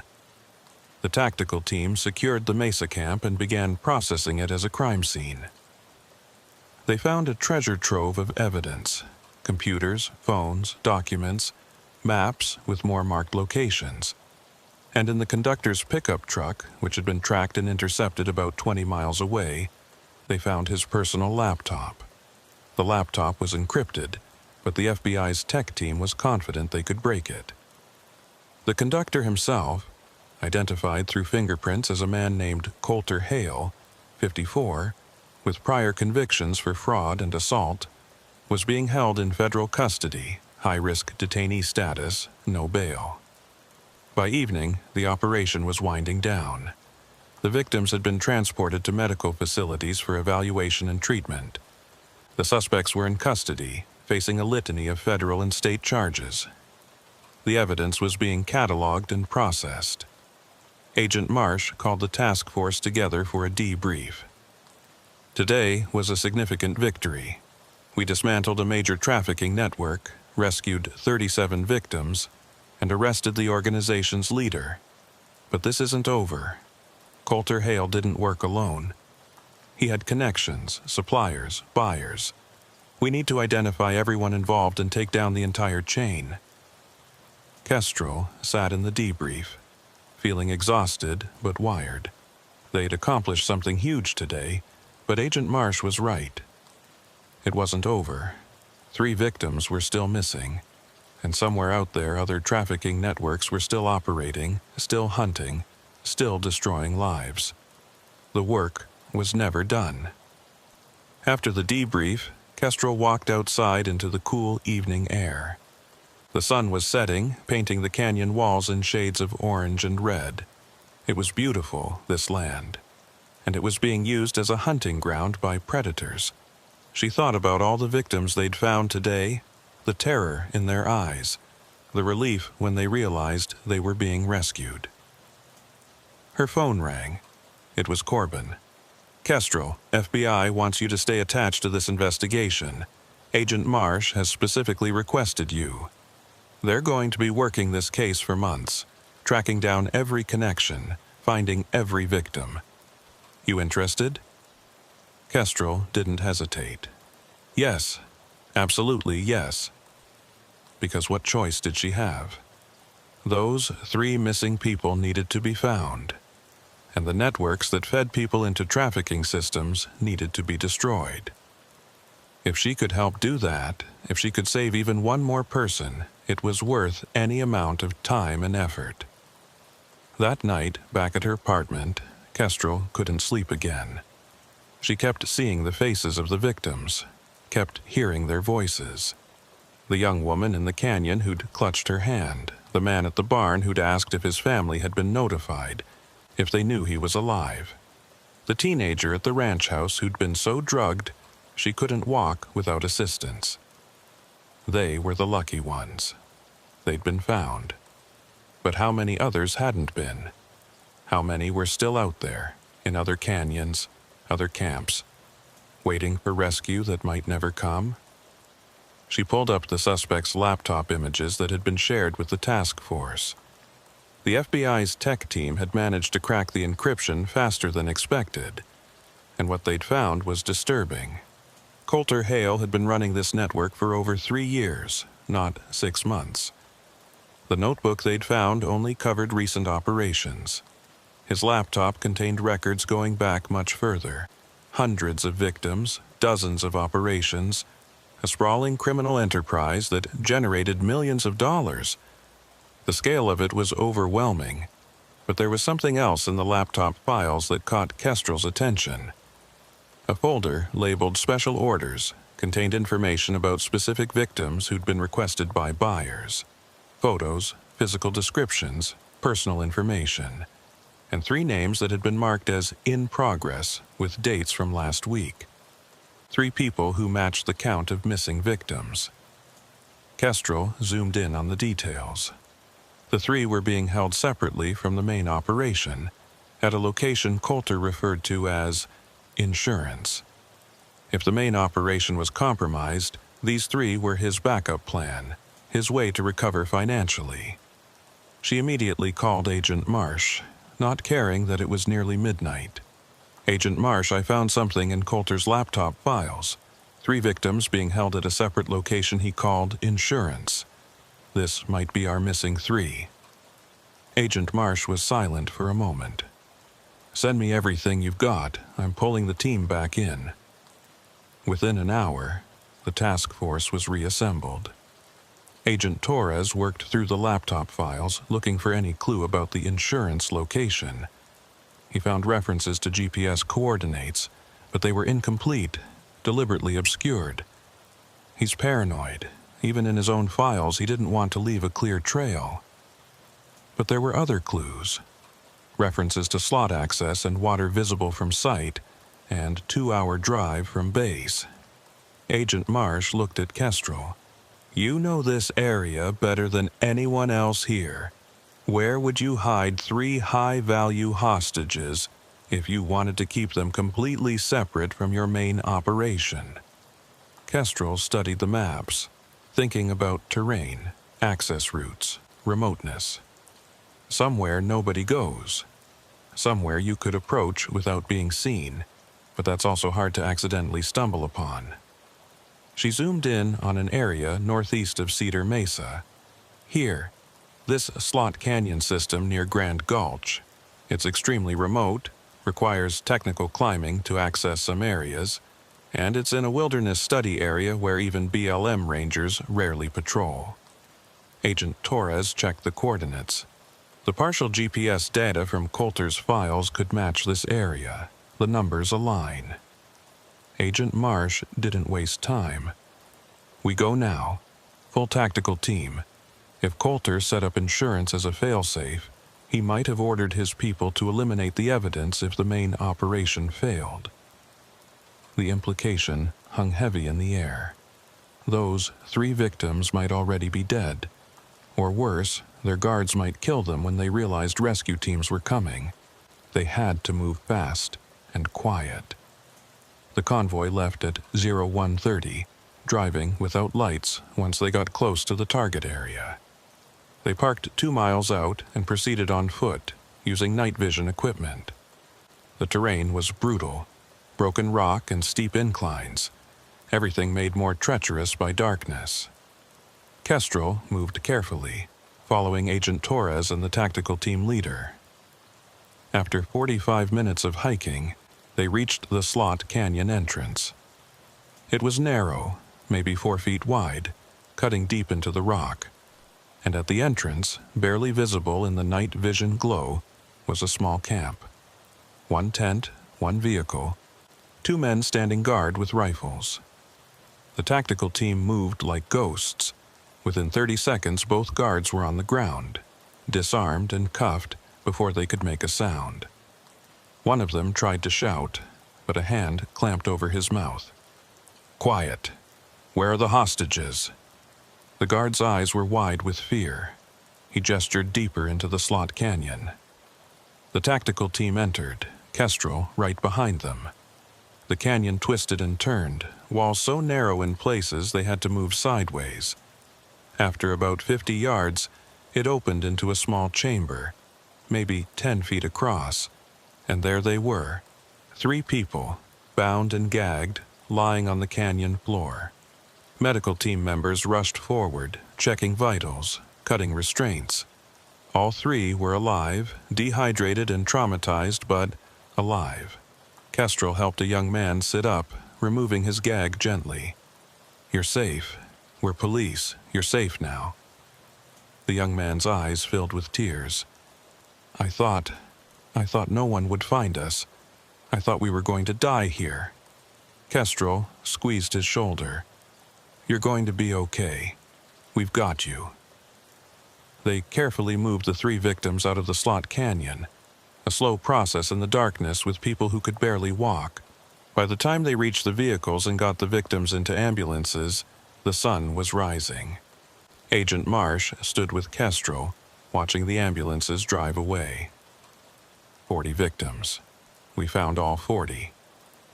She looked exhausted, but satisfied. Because of your work, officer at CD, you broke this case open, and you didn't stop until everyone was found. Kestrel felt a wave of emotion, relief, exhaustion, pride, grief for what these people had endured. We got them back. That's what matters. Agent Marsh nodded. Yes, but we couldn't have done it without you.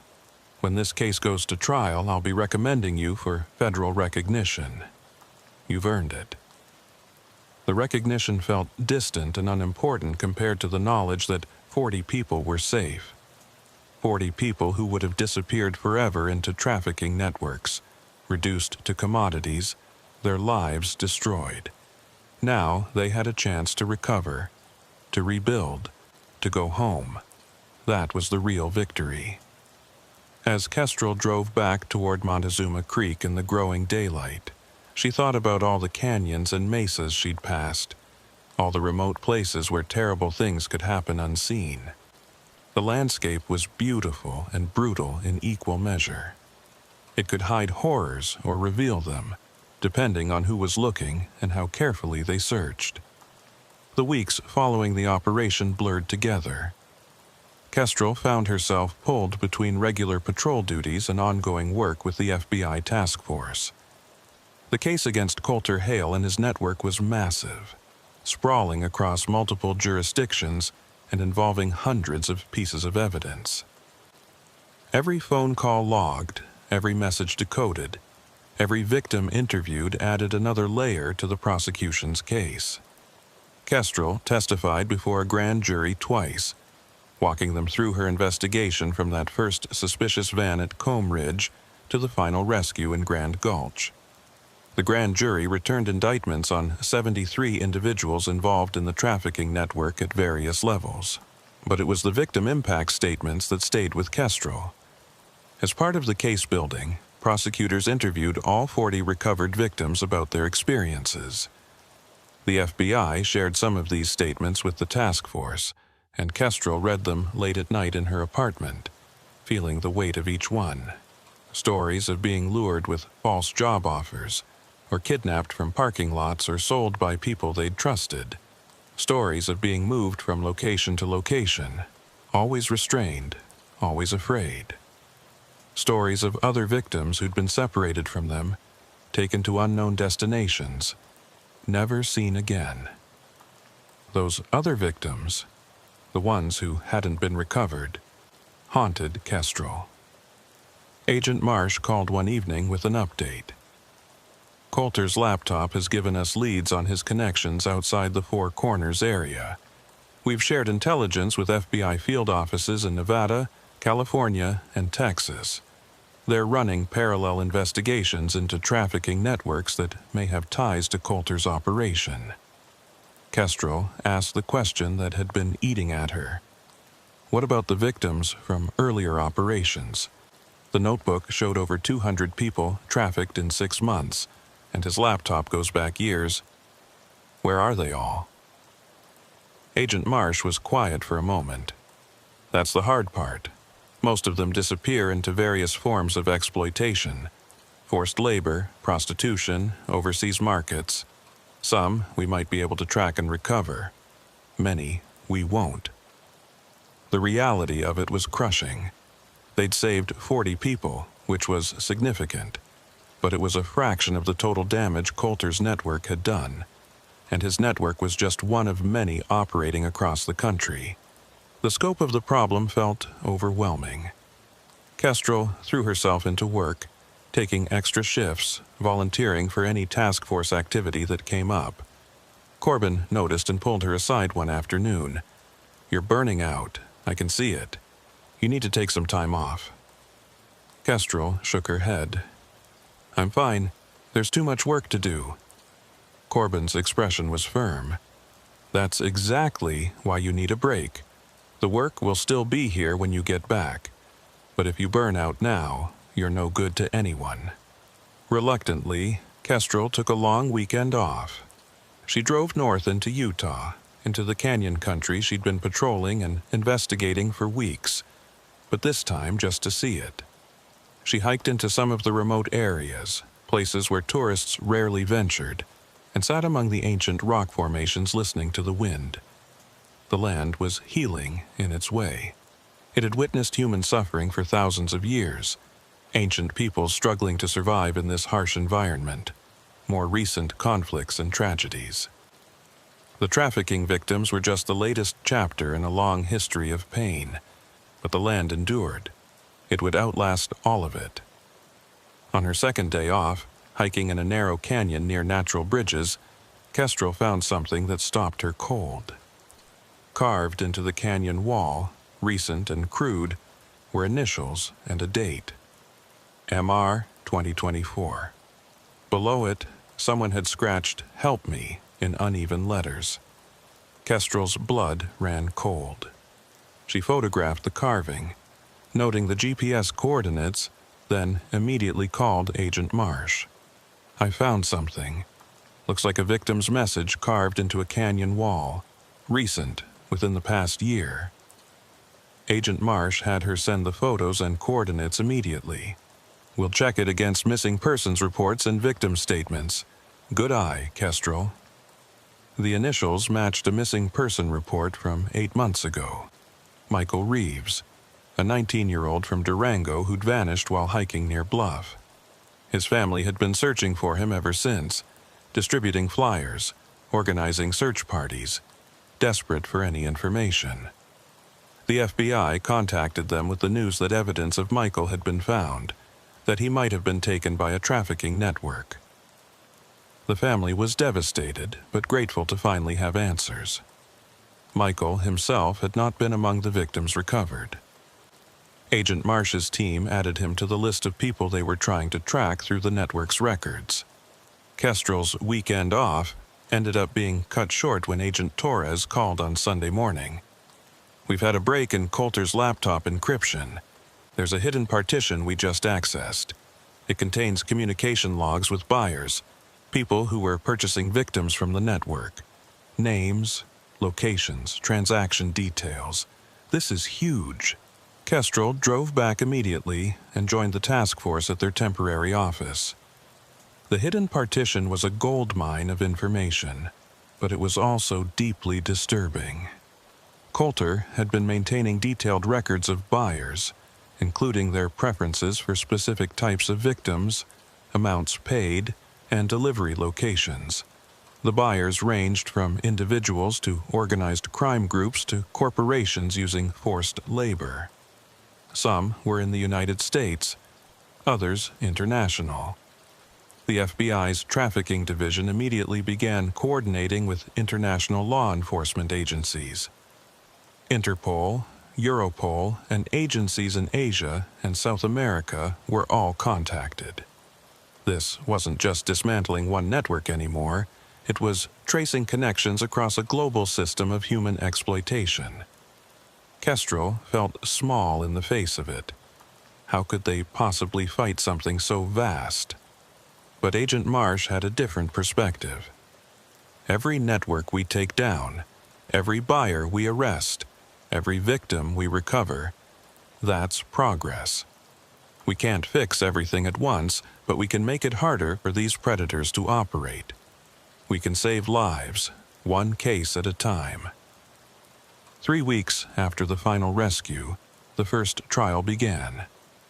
Federal prosecutors were starting with Coulter Hale himself, charging him with conspiracy, human trafficking, kidnapping, and organized crime violations.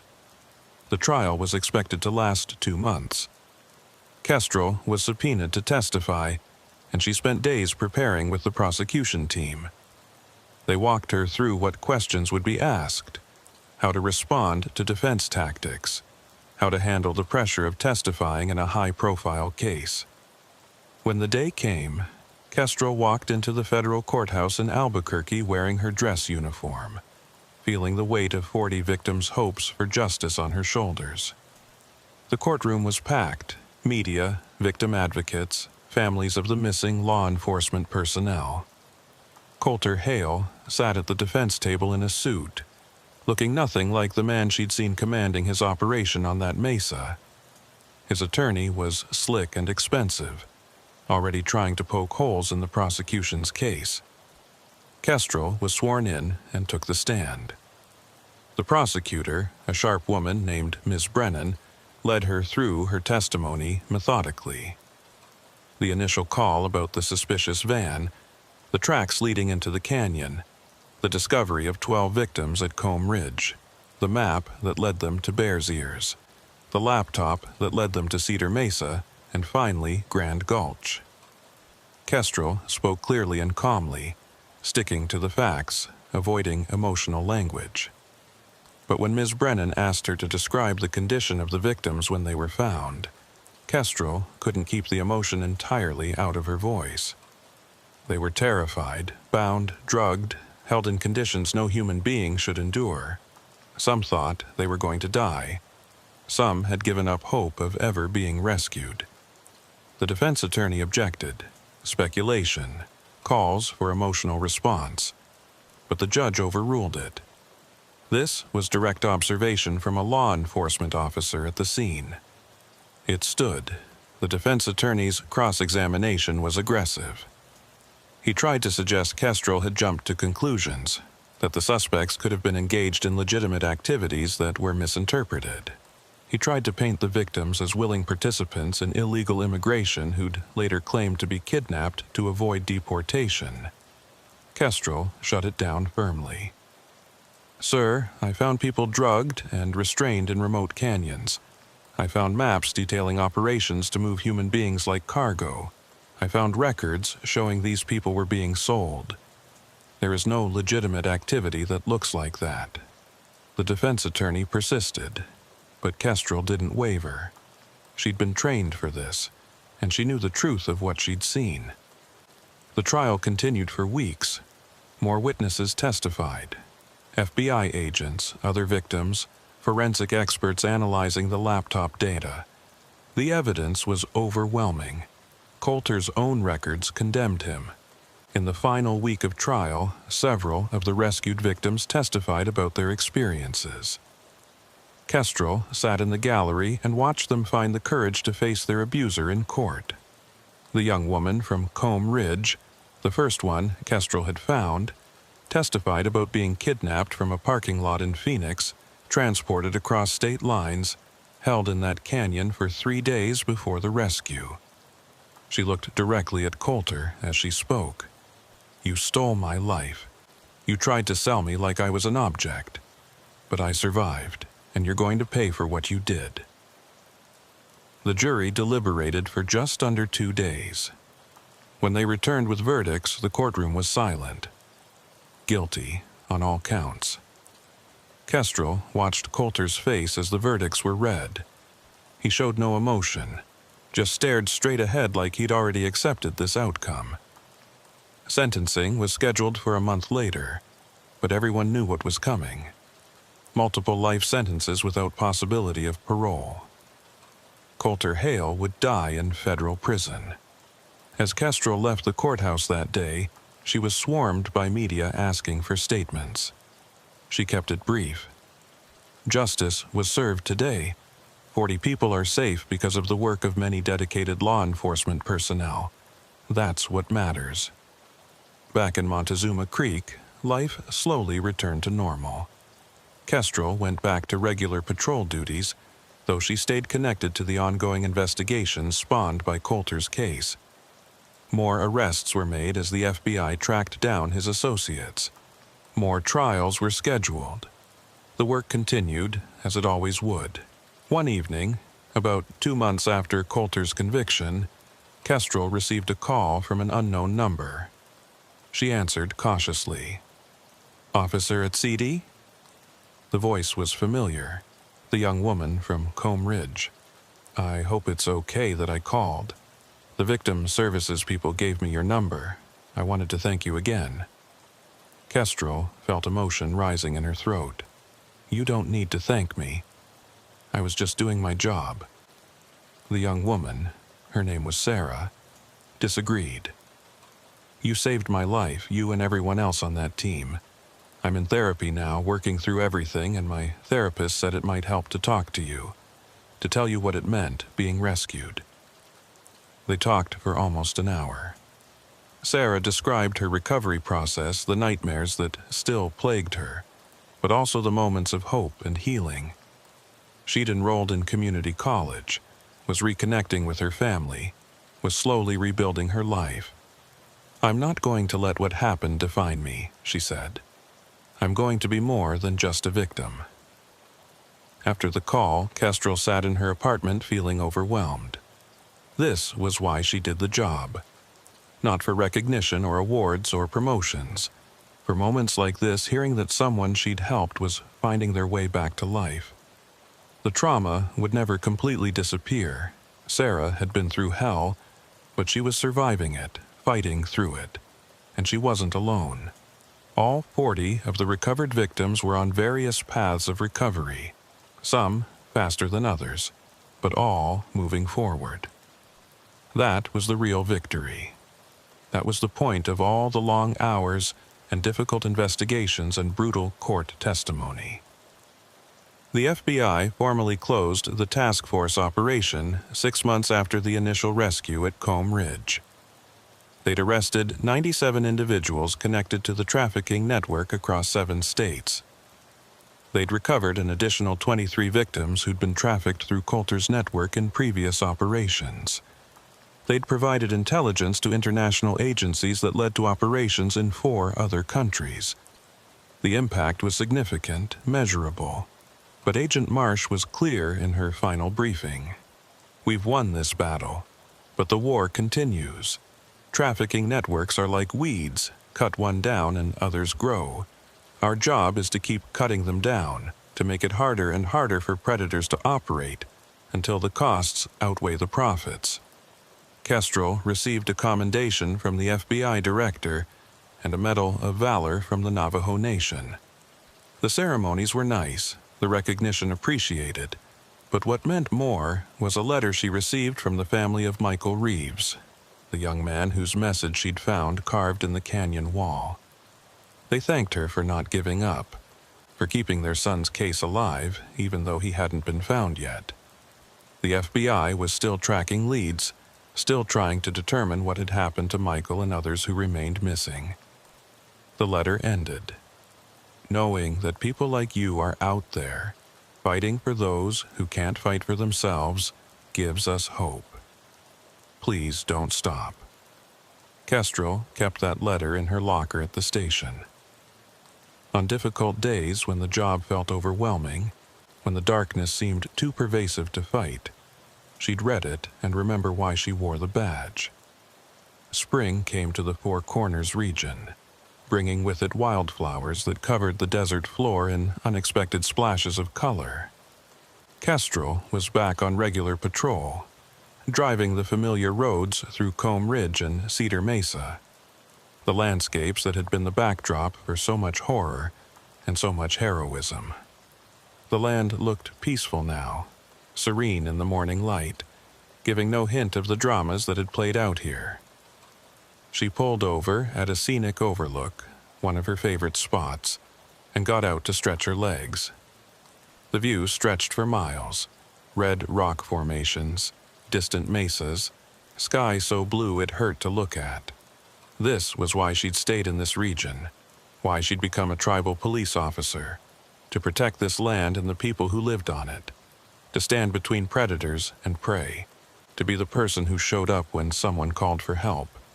The work was hard, sometimes heartbreaking, often frustrating. But it was necessary, and she was good at it.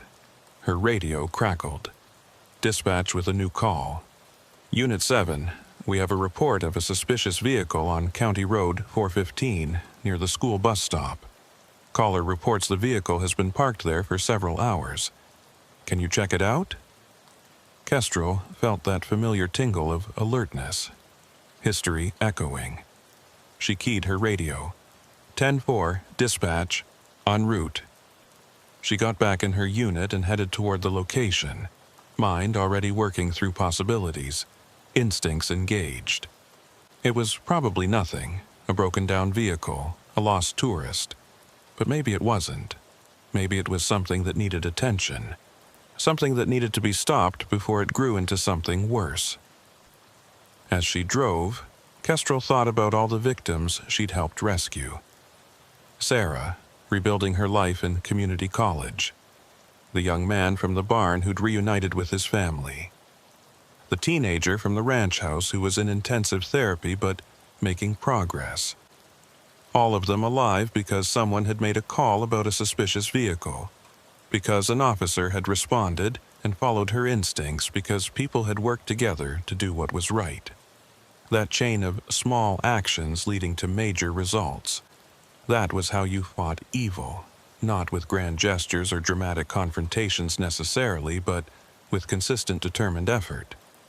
With showing up every day, ready to do the job. The suspicious vehicle turned out to be exactly what it appeared. A broken-down sedan belonging to a family from Colorado whose car had died while they were sightseeing. Kestrel helped them contact a tow truck and gave them a ride to the nearest gas station to wait. The family thanked her profusely, the kids excited about riding in a police car. It was routine, uneventful, the kind of call that made up 90% of police work. But Kestrel didn't mind, because you never knew which call would turn into something more. You never knew which suspicious vehicle would be the one that mattered. As evening approached and her shift ended, Kestrel drove back to the station. She filed her reports, secured her equipment, and changed out of her uniform. In the parking lot, she ran into Corbin, who was just starting a night shift. "How was your day?" he asked. Kestrel smiled. "Quiet. Just the way I like it." Corbin laughed. "After the past few months, we've earned some quiet." They chatted for a few minutes about department business, upcoming training, routine matters. Before he headed inside, Corbin said, "You did good work on that trafficking case. Really good. The whole department's proud of you." Kestrel felt warmth at the praise. We all did good work. It was a team effort. Driving home, Kestrel thought about what came next. The FBI had hinted they might want to bring her in as a liaison for future trafficking investigations in the region. The tribal police were considering creating a specialized unit focused on organized crime and trafficking. There were possibilities opening up, opportunities to make a bigger impact. But there was also value in regular patrol work, in being visible in the community, in responding to calls both routine and critical.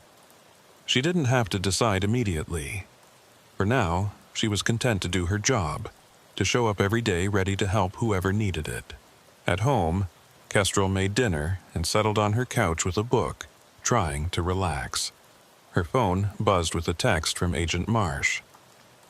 "Michael Reeves has been located, alive, being brought home. Wanted you to know." Kestrel stared at the message, reading it 3 times to make sure she understood. Michael was alive. After 8 months missing, after being trafficked through Coulter's network, after his message carved desperately in a canyon wall, he'd been found. Agent Marsh sent a follow-up. He was located in California, forced labor situation. Details to follow, but he's coming home. Kestrel felt tears on her face and didn't try to stop them. Another life saved, another family reunited, another small victory in an endless war. But these small victories added up. They mattered. They were the whole point.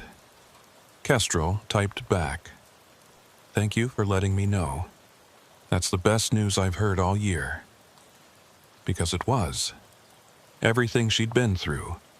The long hours, the difficult cases, the nightmares about victims she couldn't save. It was worth it for moments like this. For knowing that someone like Michael was going home, that his family's hope had been justified, that the message carved in stone had been seen and answered. She went to bed that night feeling something close to peace. The work would continue tomorrow. There would be more calls, more investigations, more people needing help. The trafficking networks would keep operating, keep hunting, keep trying to exploit the vulnerable. But there would also be people like her, like Agent Marsh, like Corbin and all the other officers and agents who showed up every day to fight back. And sometimes, often enough to matter, they would win. They would rescue the victims, arrest the predators, bring people home. It wasn't perfect justice. The system had too many flaws, too many gaps. But it was better than nothing. It was the light pushed against the darkness. Weeks later, Kestrel attended a ceremony honoring the task force that had taken down Coulter Hale's network. All 40 rescued victims had been invited, and about half attended, those who felt ready to face the public recognition. Sarah was there, looking stronger than when Kestrel had first found her, no longer the terrified young woman drugged and bound in a canyon. She'd become an advocate, speaking publicly about trafficking and working with victim services organizations. When she saw Kestrel, she crossed the room and hugged her tightly. "Thank you. Thank you for everything." Kestrel hugged her back. "You did the hard part. You survived. You rebuilt. That takes real courage." The ceremony included speeches from FBI officials, tribal police leadership, and representatives from victim advocacy groups. They talked about the importance of the work, the difference it made, the lives that had been saved. They presented awards and commendations, but the most powerful moment came when one of the victims, a young man named David, stood up to speak. He'd been trafficked for forced labor, held in conditions of modern slavery for 5 months before being rescued from that barn near Cedar Mesa. His voice shook as he spoke.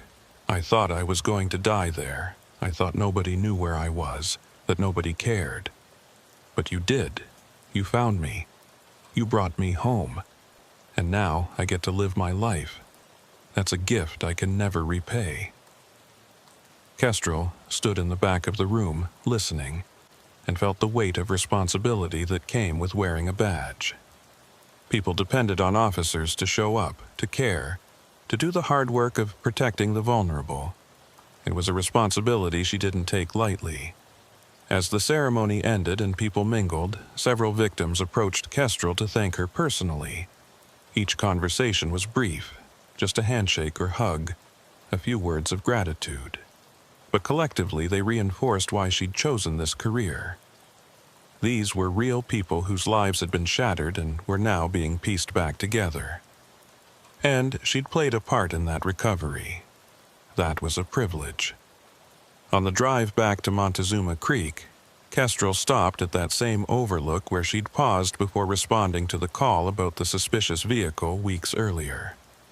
The sun was setting now, painting the landscape in golds and purples. The ancient stone formations stood as they had for millions of years, indifferent to human drama, beautiful and eternal. She stood there for a long time, just breathing the cool evening air, feeling connected to this land and the people who called it home. The radio on her belt was quiet, the shift over, but tomorrow would bring new calls, new challenges, new opportunities to help. She thought about all the canyons out there, all the remote places where terrible things could happen, but also all the officers patrolling, all the investigators working cases, all the people watching out for their neighbors. A network of protection, not perfect, but persistent, and sometimes, when everything aligned just right, when someone noticed something wrong and called it in, when an officer responded and followed through, when teams worked together and didn't give up, sometimes they could stop evil before it destroyed more lives. Sometimes they could bring people home. That was enough. That had to be enough, because the alternative was giving up, letting the darkness win, accepting that some people were disposable, and Kestrel would never accept that. Not while she wore the badge, not while she drew breath. There would always be predators, always be victims, always be injustice. But there would also always be people willing to fight back, to stand in the gap, to be the light in the darkness.